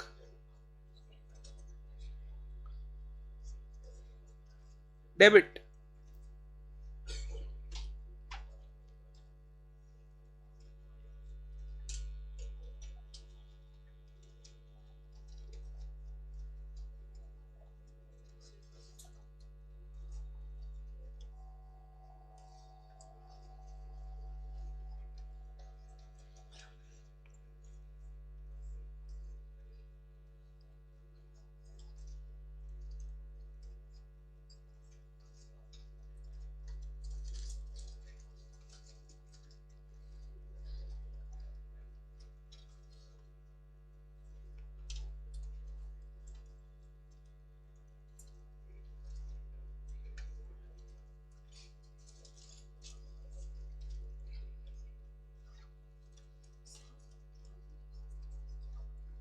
रेट्स का मतलब होता है, आप जब भी कोई प्रॉपर्टी वगैरह यूज करते हो ना, म्यूनिसिपल अथॉरिटी को आपको टैक्सेस वगैरह देने पड़ते हैं, they are known as rates ना।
डन।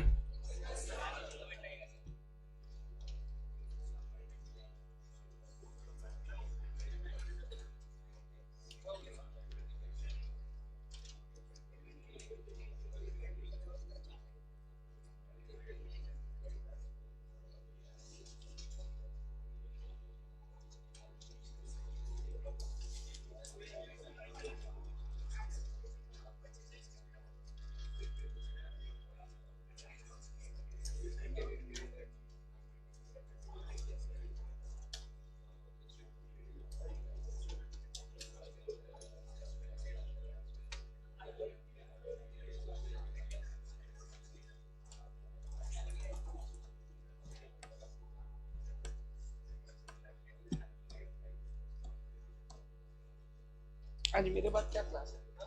मेरे बाद क्या क्लास है?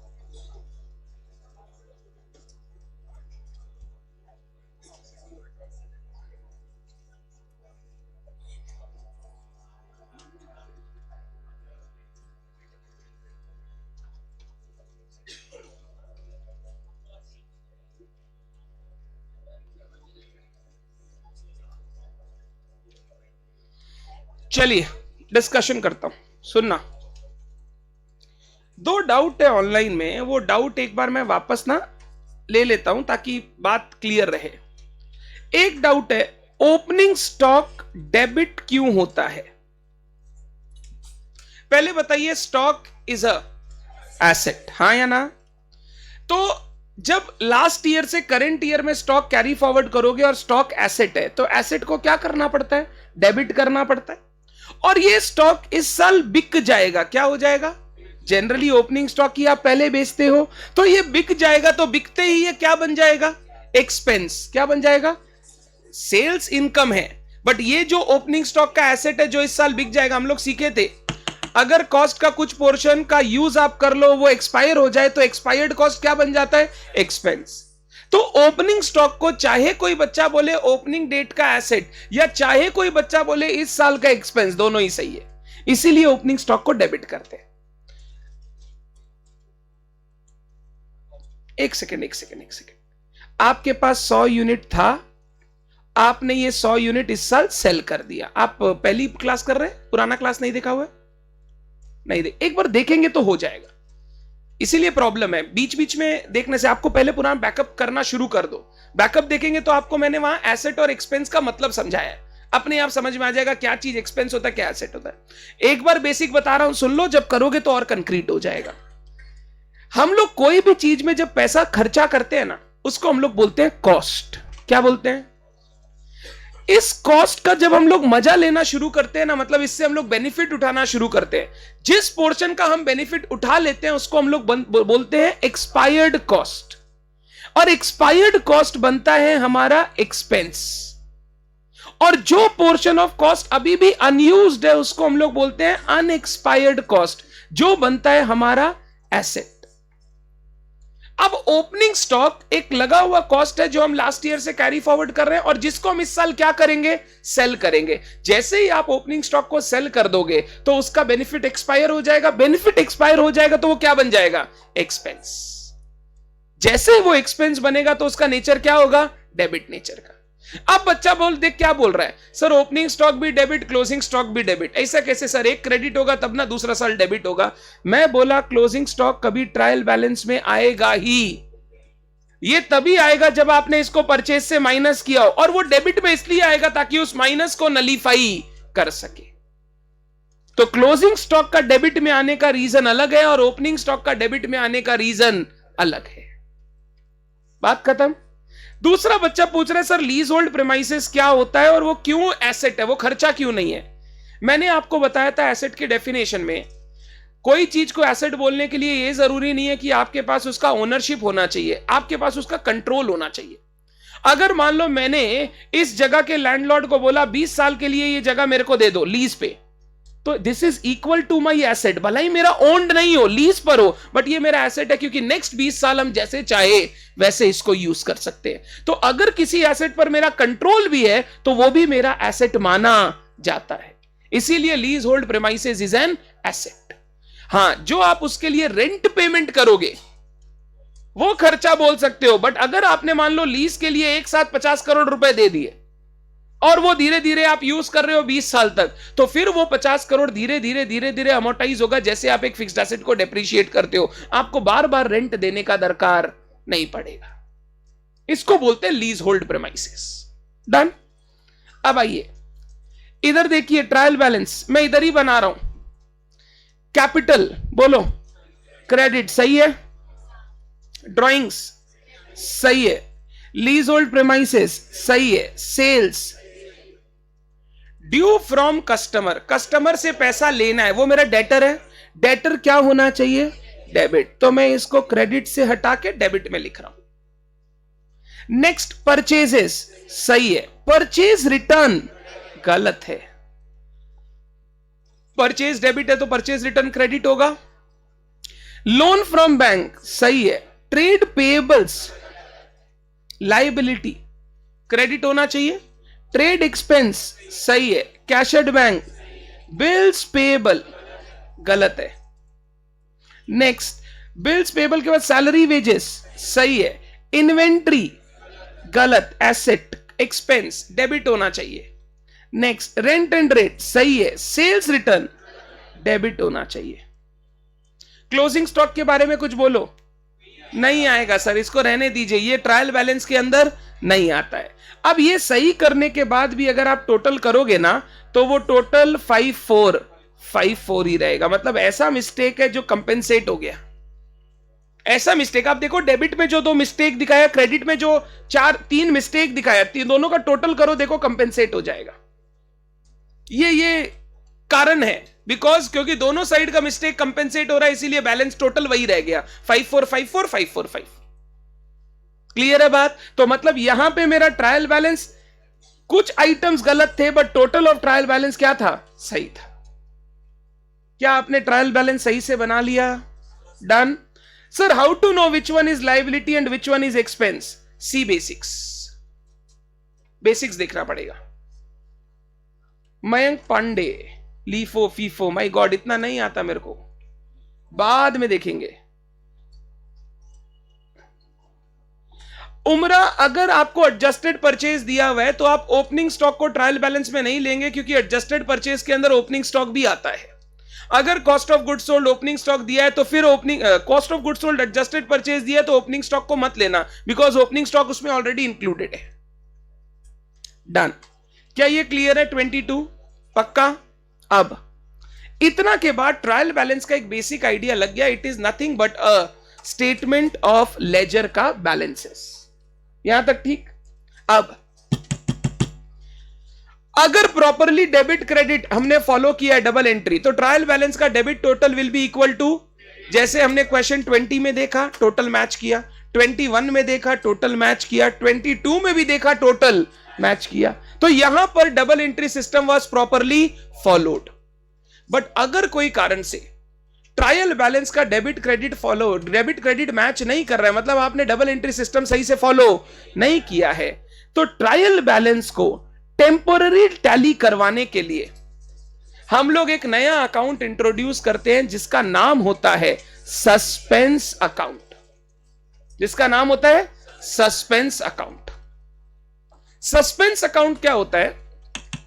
सुनना, बीच बीच में ना एक दो लड़के बहुत बात कर रहे हैं। डोंट टॉक, इससे इरिटेशन होता है। बात मत कर रहे, आवाज नहीं आना चाहिए। तुम लोगों को थोड़ा सा ना आवाज मत करो, बस कुछ बोलना नहीं चाहते अभी हम। अगर मेरा ट्रायल बैलेंस सब कुछ करने के बाद मैं देख रहा हूं ट्रायल बैलेंस का टोटल टैली नहीं कर रहा है, तो हम लोग ट्रायल बैलेंस को टेम्पोररीली एक बार टैली करवाने के लिए, ताकि हम आगे का प्रोसेस शुरू कर सके, आगे का काम शुरू कर सके, हम लोग उस डिफरेंस को एक टेम्पोररी अकाउंट में पुट कर देते हैं जिसका नाम है सस्पेंस अकाउंट।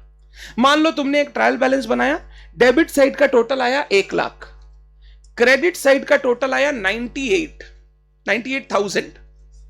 डेबिट का टोटल कितना आया था?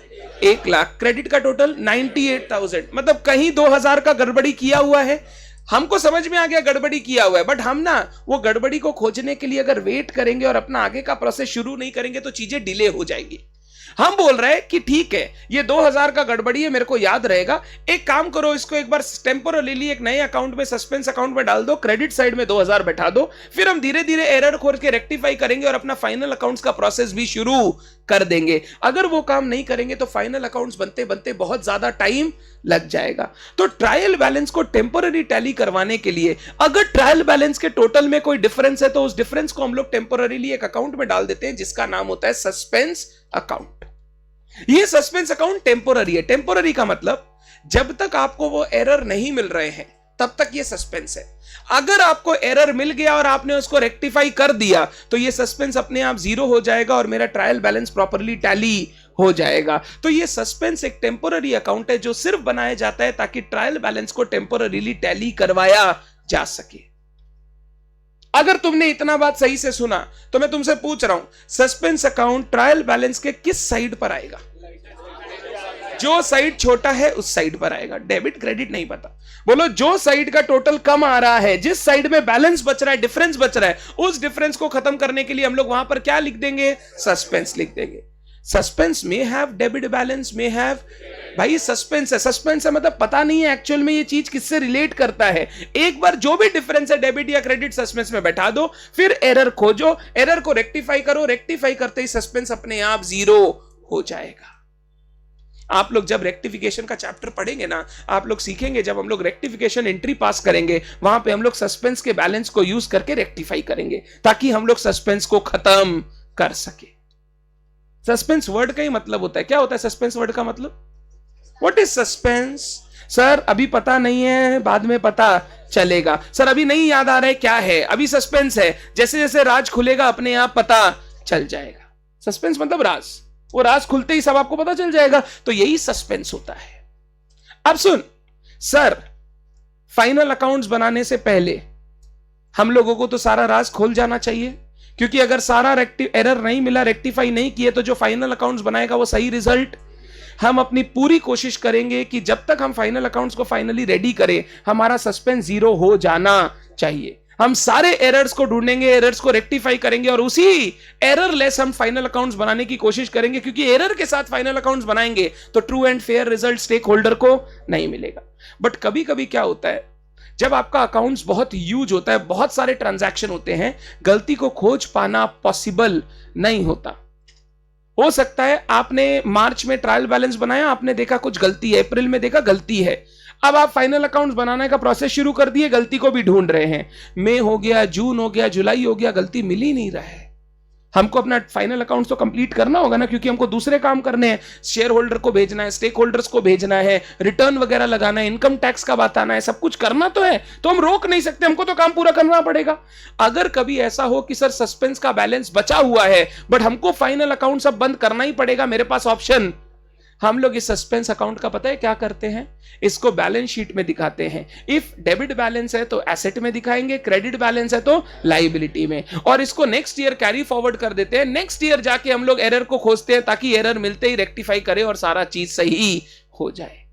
टेम्पोररीली एक बार सस्पेंस को मैं कैरी फॉरवर्ड कर लूंगा और जैसे ही नेक्स्ट ईयर मेरे को एरर मिलेगा, रेक्टिफाई करूंगा, सस्पेंस अपने आप खत्म हो जाएगा। बट जनरली बिजनेस एंटिटीज ऐसा करना पसंद नहीं करती है, क्योंकि अगर वो अपने बैलेंस शीट में दिखा दी सस्पेंस है तो शेयर होल्डर पता है क्या बोलेगा? तुमको एक तो काम दिए थे हिसाब रखने का, वो भी तुम। तो वो लोग डरते हैं कि कहीं हमारी बेइज्जती ना हो जाए सस्पेंस के साथ, इसीलिए वो लोग क्या करते हैं, सस्पेंस को ना कैरी फॉरवर्ड नहीं करते, वो लोग पीएल में मिसलेनियस इनकम एक्सपेंस बोल के खत्म कर देते हैं। अगर डेबिट होता है तो मिसलेनियस खर्चा बोल के दिखा देते हैं, क्रेडिट होता है तो मिसलेनियस इनकम बोल के दिखा देते हैं, but it is not correct. क्यों करेक्ट नहीं है? क्योंकि आपको पता नहीं है वो सस्पेंस क्या चीज से रिलेटेड और आपने उसको इनकम एक्सपेंस दिखा दिया। अगर नेक्स्ट ईयर पता चला वो इनकम एक्सपेंस नहीं था, वो एसेट से रिलेटेड था, तो सारा चीज क्या हो जाएगा? गलत हो जाएगा। बट बिजनेस एंटिटीज अपना मान रखने के लिए, मैनेजमेंट अपना इज्जत बचाने के लिए सस्पेंस को बैलेंस शीट में नहीं दिखाकर पीएल में मिसलेनियस इनकम एक्सपेंस बोल के दिखा देती है। बट तरीका वो सही नहीं है। तरीका हमेशा सही है, जब तक सस्पेंस पूरा रेक्टिफाई नहीं होता तब तक वो सस्पेंस कैरी फॉरवर्ड होगा। गलती खोजो, रेक्टिफाई करो, तभी सस्पेंस खत्म होगा, नहीं तो सस्पेंस नहीं खत्म होगा। अगर एग्जाम में आपको क्वेश्चन पूछे कि सस्पेंस अगर बैलेंस शीट डेट तक फाइनेंशियल स्टेटमेंट बनाने तक खत्म नहीं हुआ तो सस्पेंस का क्या करना है, आप बोलोगे ये सस्पेंस बैलेंस शीट में दिखा दीजिए। अगर डेबिट बैलेंस है एसेट साइड में, क्रेडिट बैलेंस है लायबिलिटी साइड में। और नेक्स्ट ईयर आप एरर रेक्टिफाई कीजिए, रेक्टिफाई करके सस्पेंस को खत्म कीजिए, बात खत्म। आपने सीखा भी होगा बचपन में, याद करना, errors located after preparation of final accounts. सुना है ऐसा? Errors before preparation of trial balance, errors after preparation of trial balance, errors after preparation of final accounts. मतलब लास्ट ईयर का गलती फाइनल अकाउंट्स बनने के बाद नेक्स्ट ईयर में करेक्ट किया जा रहा है। ये जो नेक्स्ट ईयर में करेक्ट करते हैं, यहां पर भी आप सस्पेंस यूज करते थे, मतलब वो सस्पेंस अभी तक खत्म नहीं हुआ है, वो सस्पेंस खड़ा है। जब तक सारे एरर रेक्टिफाई नहीं होंगे तब तक वो सस्पेंस खत्म नहीं होगा। ये है सस्पेंस अकाउंट। ये सस्पेंस अकाउंट अभी बोला, वापस जब रेक्टिफिकेशन चैप्टर में जाऊंगा ये सस्पेंस से कहानी शुरू करेंगे। तो अगर आपका ट्रायल बैलेंस टैली नहीं हो रहा है तो उस डिफरेंस को टेम्पोररीली एक अकाउंट में डाल दीजिए which is known as suspense account. Suspense account हमेशा ट्रायल बैलेंस के लाइटर साइड पर आएगा, जहां पे डिफरेंस है वहां पे सस्पेंस अकाउंट का बैलेंस आएगा। सस्पेंस आने के बाद पता चल गया कुछ तो गड़बड़ी है, आप एरर्स को खोजिए, रेक्टिफाई कीजिए, रेक्टिफाई करते ही सस्पेंस खत्म हो जाएगा, फाइनल अकाउंट बना लीजिए। बट सब कुछ करने के बाद भी अगर सस्पेंस खत्म नहीं हुआ तो सस्पेंस बैलेंस शीट में खड़ा रहेगा। नेक्स्ट ईयर एरर को रेक्टिफाई करके सस्पेंस को हटाइए। क्लियर है बात? आपको शॉर्ट नोट्स आ सकता है एग्जाम में, सस्पेंस अकाउंट के ऊपर शॉर्ट नोट्स लिखिए। क्या आप लिख पाएंगे? 4, 5, 10 लाइन लिखे, पढ़े। सस्पेंस अकाउंट में क्या बोला?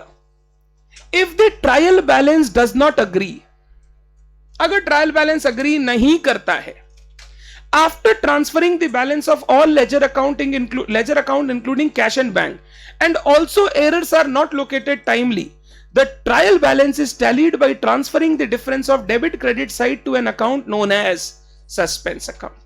अगर ट्रायल बैलेंस टैली नहीं हो रहा है तो उसको टैली करवाने के लिए हम लोग एक सस्पेंस अकाउंट खोलेंगे।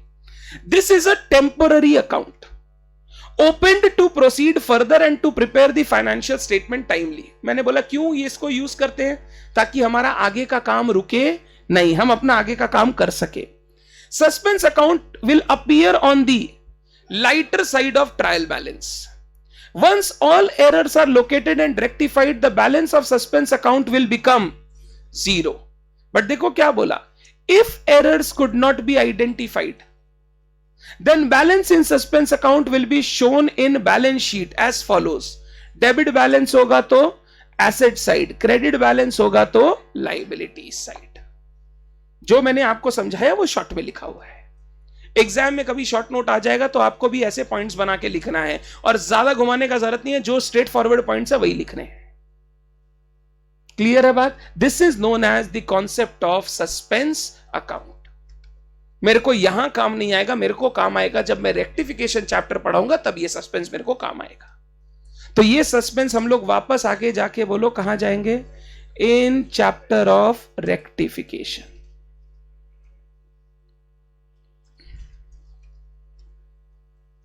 Is it clear? This completes all my discussion on the chapter of trial balance. Trial balance के डिस्कशन यहां पे कंप्लीट हो गए। देखो तो कोई क्वेश्चन बाकी है क्या? 22 के बाद 23 को मैं आपको होमवर्क दे रहा हूं, ये होमवर्क रहेगा। हो गया तो बहुत बढ़िया, घर पे अच्छे से करना। अभी हम लोग लास्ट क्वेश्चन देखेंगे 24 और आपकी छुट्टी।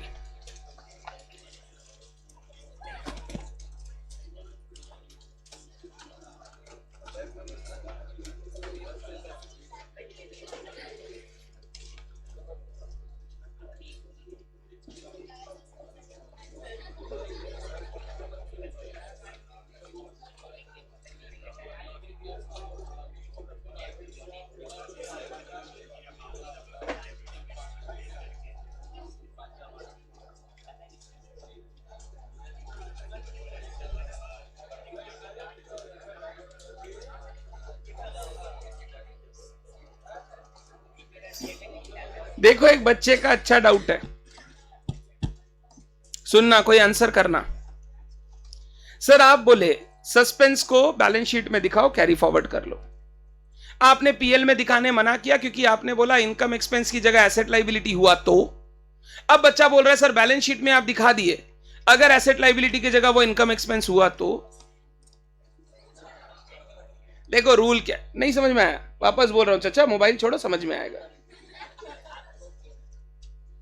चलो हाँ, तुम लोग थोड़ा पोपट को अंदर रखा करो, कोई लेके चला जाएगा।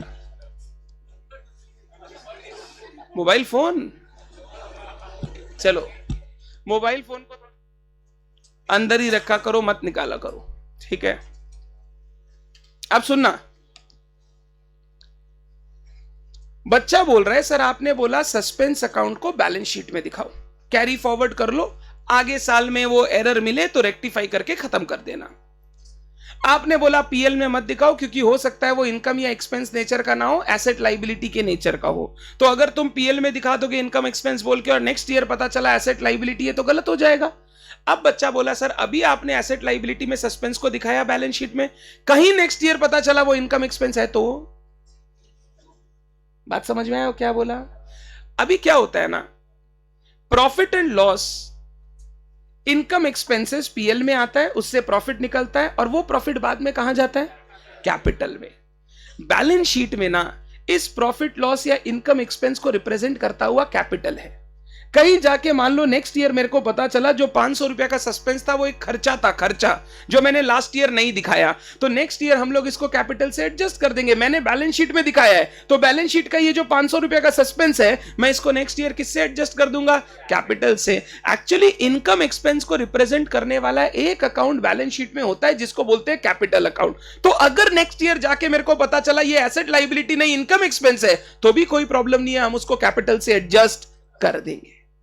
ये सब चीजें जब मैं रेक्टिफिकेशन सिखाऊंगा ना और अच्छे से समझ में आएगा। वहां पे हम लोग पीएल एडजस्टमेंट अकाउंट की बात करेंगे, वहां पे हम लोग पीएल एडजस्टमेंट को कैपिटल से एडजस्ट करने की बात करेंगे। तो जब मैं वहां जाऊंगा ना तब तेरे को एक्चुअल में समझ में आएगा कि सस्पेंस को क्यों बैलेंस शीट में दिखा के कैरी फॉरवर्ड करते हैं और बाद में जाके उसको कैपिटल से एडजस्ट कर देते हैं। तो अगर वो इनकम एक्सपेंस हो भी गया तो चिंता का बात नहीं है, उसको कैपिटल से एडजस्ट करेंगे, अपने आप सारा काम हो जाएगा। बट पीएल में कोई ऐसा आइटम नहीं होता जो एसेट लाइबिलिटी को रिप्रेजेंट करे, इसीलिए पीएल में दिखाना मतलब तो आपने मान ही लिया कि ये एसेट लाइबिलिटी नहीं है। बोल भाई, क्या कर सकते हैं? वो तो जो आइटम होगा उससे रेक्टिफाई करेंगे।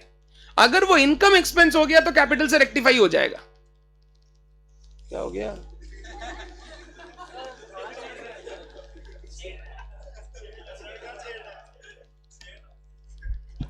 अगर रेक्टिफिकेशन करते समय देखेंगे वो एरर क्या चीज का है, उसके हिसाब से रेक्टिफाई करेंगे। डन है बात?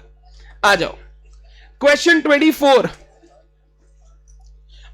दो तीन बच्चों को थोड़ा रिमाइंडर देना था।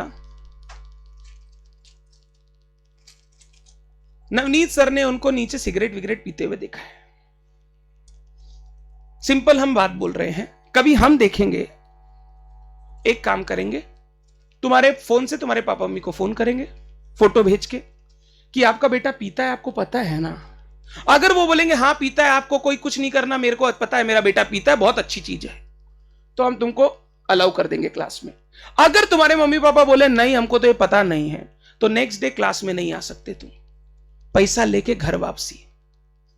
Don't sit in my class, be a human being then sit in class. जानवर नहीं। और किसको बोल रहे हैं वो जानते हैं, तो जिनको बोल रहे हैं वो नेक्स्ट डे से ना करना, करो तो ऐसी गली में जाके करना जहां हम नहीं जाए, हमारे सामने नहीं दिखना चाहिए। सर ये तो गलत बात है सर, आप हम लोग को हमारे मानवीय अधिकारों से रोक रहे हैं। तुम्हारे मानवीय अधिकार घर में जाके पापा मम्मी के सामने आराम से करो, हमारे सामने नहीं चलेगा। और हाँ तेरे पापा मम्मी बोले ना हाँ मेरा बेटा करता हमको पता है, तो हम तुमको राजी राजी लेके आएंगे भाई, बोलेंगे बेटा 2 पी, हम पैसा देंगे उसका। बट अगर तुम्हारा पापा मम्मी बोल दिया नहीं सर हमको नहीं पता, तो एक तो फोटो उनके पास जाएगा, तुम्हारा कर्मकांड अलग से होगा, हो सकता है तबादला हो जाए कलकत्ता से, और दूसरा मेरी क्लास में हम नहीं बैठने देंगे। ये क्लियर रखना बात, क्लियर रखना बात। तो ऐसी जगह पियो जहां हम या हमारा साया ना जाता हो। हमको एकदम कॉम्प्रोमाइज नहीं चाहिए। तुम्हारी उम्र ऐसी है जिसमें बिगड़ने में समय नहीं लगेगा। बिगड़ जाओगे, जीवन में कुछ बन नहीं पाओगे, तो लास्ट में गाली गुरु को ही मिलेगा कि साला किससे पढ़े कुछ भी नहीं बन पाए लाइफ में, या तुम्हारे पापा मम्मी यही बोलेंगे यार किससे पढ़े तुम कुछ ही नहीं कर पाए लाइफ में। तुम कुछ नहीं कर पाए उसका ढिंडोरा हम पे पीटा जाता है, जबकि यह नहीं देखा जाता तुम करने के लायक ही नहीं। अभी का भी प्रोसेस, आगे का भी प्रोसेस। सो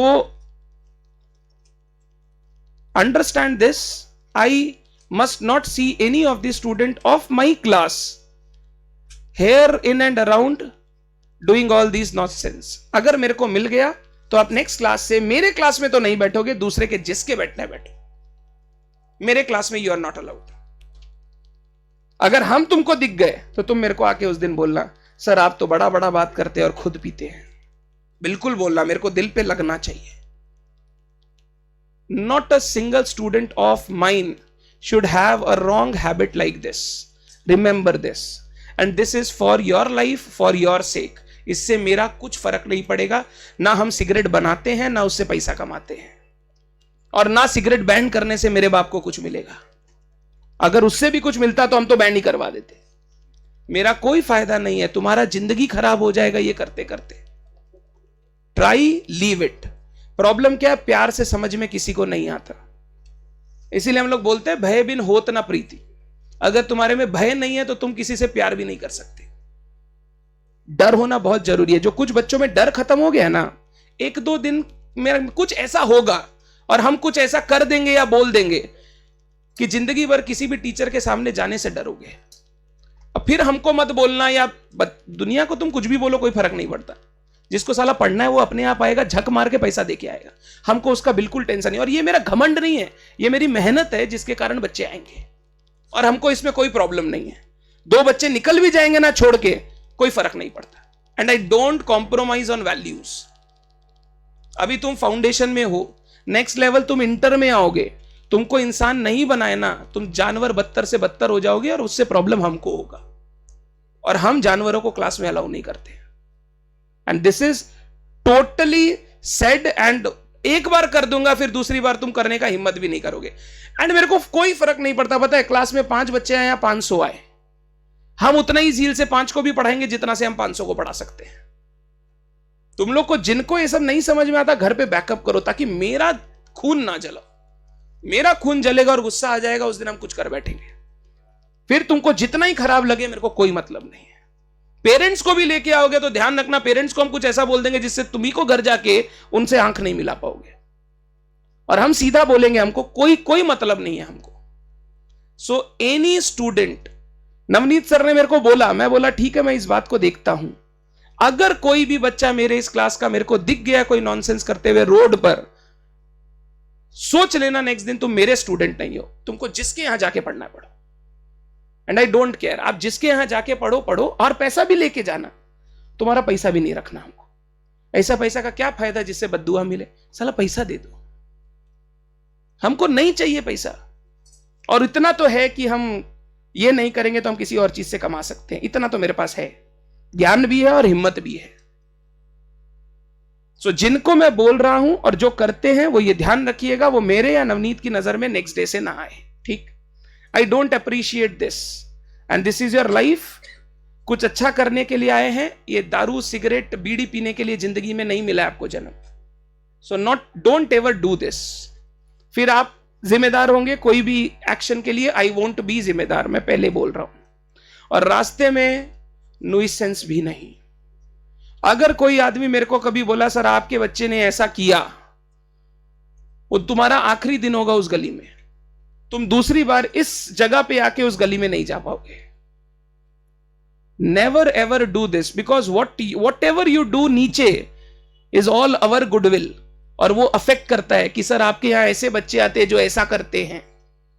जो करना है घर पे जाके करो, रास्ते में हुड़दंग नहीं मचाना है तुमको। और इस गली में तो कहीं नहीं जहां मेरे नाम से सब चलता है। अगर मेरा नाम उधर खराब होगा तो हम एक दिन में तुम्हारा आना बंद कर देंगे, कोई मतलब नहीं है हमको। So don't do any nuisance, and before you do just remember, Avinash भैया नेक्स्ट दिन क्लास में घुसने नहीं देगा, and this is my word, I won't let you enter into the class. कुछ बच्चे का ये भी मेरे पास कंप्लेन आया, लेट आते हैं 11:15 11:20 रेगुलर बेसिस पे, और आके बोलते हैं हम लाइव में बैठेंगे, हमने लाइव का पैसा दिया है। तुमने कुछ नहीं दिया, लेके पैसा चले जाओ। जिसको ऐसा है ना उसने पैसा दिया है, पैसा मुंह पे मारेंगे और इतना खराब लगेगा जिंदगी भर की याद रखोगे मुंह पे कोई मेरे को पैसा मारा था। Don't say any of my people or any of the staff here कि मैंने पैसा दिया मैं लाइव करूंगा। तुमने तो पहला दिया नहीं, तुम्हारे पापा के पैसे। जिस दिन कमाओ उस दिन बोलना मैंने पैसा दिया। और दूसरा बात, if you are late you have to sit at the back और गो होम एंड स्टडी। 11 बजे क्लास में घुसना है मतलब घुसना है। इस उम्र से डिसिप्लिन नहीं बनाए ना, जिंदगी भर में ऐसे ही तुम रहोगे। और तुम चाहते हो ऐसे रहना तो रहो, तुमको पता चलेगा 3 साल बाद ऐसे रहने का क्या क्या प्रॉब्लम्स आएगा लाइफ में। रिक्शा चलाओगे, बैंड बाजा बजाओगे, यही करोगे। और हम झूठ नहीं बोल रहे हैं, जैसा कंपटीशन आ रहा है ना, और तुम लोग तो बहुत यूट्यूब देखता है, जैसा आर्टिफिशियल इंटेलिजेंस आ रहा है ना, तुम्हारे जैसे लोगों को कोई देखेगा भी नहीं। साइड भाई बैठ, इतना काम तो मेरा कंप्यूटर भी कर देगा, कोई नहीं देखेगा तुमको। If you are not good enough, no one not a single company will accept your CV. तुम छोड़ दो इंटरव्यू का, तुम्हारा सीवी भी नहीं देखेगा वो। क्लर्क का जॉब करना है तो बात अलग है। हमको नहीं लगता सीए में पढ़ने वाले बच्चे क्लर्क का जॉब एक्सेप्ट भी कर पाएंगे। मैं तुमको बोल दूं तू सीए बना हुआ है, मेरा जूता साफ कर रोज 5 लाख रुपया साल का दूंगा, कर देगा? नहीं करेगा ना। खुद का तो एक स्टैंडर्ड होगा ना लाइफ में। नहीं करेंगे ना, 5 लाख रुपए के लिए जूता साफ कर देंगे आप? कभी मत कर दीजिएगा। अगर वो करना है तो पढ़ाई छोड़ दीजिए। ऐसा कोई ना कोई बाबू होगा जो 5 लाख रुपया देगा जूता साफ करने के लिए, उसको खोजिए। पढ़ाई करके क्या होगा? ध्यान रखिए ये सब बात। Your discipline, your values, your consistency creates your career. It is not the knowledge which creates your career. It is your discipline, values, your consistency which creates your career. And कोई आदमी बड़ा नहीं हो पाया बिना इन छोटे छोटे वर्च्यूज के। If you don't have these virtues, आप कभी लाइफ में बड़ा नहीं कर पाएंगे। आप सिर्फ स्टोरीज पढ़ेंगे लोगों की, अरे फलाना आदमी का 500 करोड़ का बिजनेस है, फलाना आदमी का 100 करोड़ का बिजनेस है। सिर्फ स्टोरीज ही सुनेंगे, कर नहीं पाएंगे कभी। करना है तो इतनी वैल्यूज होनी चाहिए आपके अंदर। सो रिमेंबर, अगर हम देख लिए तो मुश्किल हो जाएगा उस दिन। जो करता है वो बंद कर दो, बेटर यही रहेगा। एंड हमारा और तुम्हारा रिश्ता सिर्फ पढ़ाने और पढ़ने को लेकर नहीं है। हमारा तुम्हारा रिश्ता है तुमको इंसान बनाने का। और जिसको ऐसा लगता है वो मेरे पास सिर्फ पढ़ने आया, उसको कोई मतलब नहीं है, Google drive pen drive is the best thing. घर पे लेके मेरे से पढ़ो, तुमको कोई डिस्टर्ब नहीं करेगा। हम तुम्हारे घर तो आने वाले हैं नहीं। पैसा मेरे अकाउंट में आ गया गूगल ड्राइव पेन ड्राइव का, मेरा भी जान छूटा, तुम्हारा भी जान छूटा। गूगल ड्राइव पेन ड्राइव लेके पढ़ो, हम कुछ नहीं बोलेंगे। बट अगर तुम मेरे सामने आके पढ़ते हो तो मेरे को इंसान चाहिए, जानवर नहीं चाहिए। And I don't like all these behaviour. इसीलिए मैं आपको आज वार्न कर रहा हूं। मैं कोई एक्शन नहीं ले रहा हूं। मेरे को पता है वो कौन कौन लड़का है, बट मैं एक्शन नहीं ले रहा हूं। मैं सिर्फ वार्न कर रहा हूं। Next time I have to take action if I see those 1 or 2 boys. खराब हो जाएगा, फिर आप मेरे को मत बोलिएगा खराब लगा। Done. Provision for doubtful debt, bad debt का डिफरेंस एक ही है, दोनों both are same. Doubtful debts का ही प्रोविजन बनता है। The total of debit side of trial balance of a larger boot and shoe repairing firm as on 31/12/13 is 166,590 and credit side is 42,470। तुमको ना एक कंपनी का ट्रायल बैलेंस का debit और क्रेडिट साइड का टोटल दिया है। डेबिट साइड का बोल कितना दिया है? 166,590। क्रेडिट साइड का 42,470। After several checking and rechecking the mistakes are discovered. कुछ मिस्टेक डिस्कवर किया है। सबसे पहले आइटम, दूसरा करेक्ट फिगर, तीसरा figure appearing trial balance. Correct figure मतलब ये फिगर होना चाहिए था। Figure appearing in trial balance मतलब ट्रायल बैलेंस में हमने ये दिखाया है। सबसे पहले ओपनिंग स्टॉक फिगर क्या होना चाहिए था? बोल 14,900। ट्रायल बैलेंस में क्या दिखाया? 14,800। गलत। 100 रुपया से डेबिट कम किया है। ठीक करने के लिए ऐड कर दूं 100 रुपया। 100 रुपया ओपनिंग स्टॉक अंडरकास्ट। अंडरकास्ट का मतलब समझते हो? कम वैल्यू दिखाया। अंडरकास्ट, अंडर टोटल किया, अंडर वैल्यूएशन किया, अंडर दिखाया। 100 रुपया opening stock. Repairs outstanding, outstanding is a liability. 61,780 correct figure, 61,780 trial balance. तो फिर प्रॉब्लम क्या है? Appear in the debit side. मेरे को दिखाना था क्रेडिट में, मैंने दिखा दिया डेबिट में। अब मैं दो चीज बोल रहा हूं, तुम कर सकते हो, डेबिट से माइनस करके क्रेडिट में ऐड कर दे, या फिर क्रेडिट में डबल ऐड कर दे। डेबिट से माइनस करके क्रेडिट में ऐड कर दे, या क्रेडिट साइड में डबल ऐड कर दे, दोनों का मतलब सेम ही है। डेबिट कम करके क्रेडिट बढ़ा दे, या सीधा क्रेडिट को ही बढ़ा दे, दोनों सेम है। बट क्रेडिट जब सिर्फ बढ़ाओगे तो डबल बढ़ाना पड़ेगा ताकि वो डेबिट का इफेक्ट नलिफाई। तो मैं लिखूंगा आउटस्टैंडिंग रिपेयर्स रॉन्गली शोन। कैसे करना चाहते हो? पहला वाला डेबिट से हटाया और क्रेडिट में ऐड कर दिया, ये लीजिए, डेबिट से हटा दिया, माइनस कर दिया, क्रेडिट में ऐड कर दिया, क्योंकि आउटस्टैंडिंग रिपेयर्स क्रेडिट साइड में आना चाहिए था, डेबिट में आना नहीं चाहिए था, तो डेबिट से हटा के क्रेडिट में ऐड कर दिया। Rates and rent and taxes 2160 होना चाहिए था, हमने 2400 दिखा दिया, ज्यादा दिखा दिया। रेंट ओवर स्टेटेड या ओवर कास्टेड,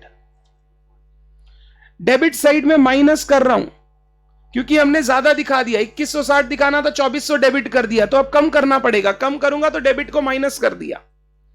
क्रेडिटर्स 6070 दिखाना था, 5900 दिखाया, और दिखाना पड़ेगा, और दिखाना पड़ेगा।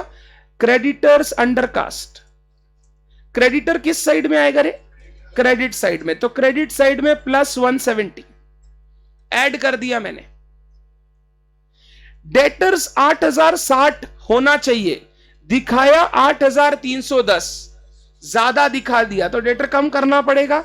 डेटर ओवरकास्ट 250 रुपया कम कर रहा हूं, -250। तो चल अब निकाल सही टोटल क्या होना चाहिए? 1,04,420। दोनों साइड वही आ रहा है क्या?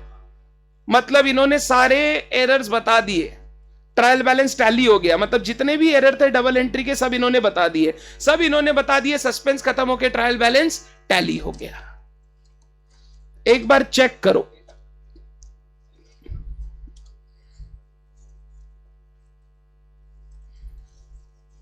ये टोटल्स गिवन और ये करेक्ट टोटल आ गया 1,04,420। एग्जाम में क्वेश्चन नंबर 24 या 22 जो मैंने कराया सीए के एग्जाम में 5 मार्क का वैसा क्वेश्चन पूछेगा, आपको गलत शलत दे देगा, बोलेगा सही करके बताओ ट्रायल बैलेंस का टोटल क्या होगा सीए में, और सीएमए में आपको बैलेंसेस दे देगा, बोलेगा ट्रायल बैलेंस बना के डेबिट क्रेडिट टोटल आइडेंटिफाई करो, आपको टिक करना है कौन सा सही टोटल है। क्लियर है बात? सीएमए में थोड़ा इजी रहेगा, सीए में थोड़ा इस टाइप का आएगा। Done, this completes my trial balance. Thank you so much, आज के लिए सिर्फ इतना ही।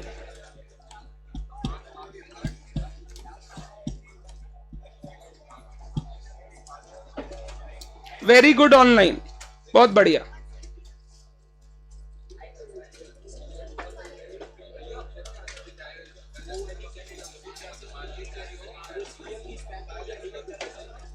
मेरे को मेल वो दे, मेल आई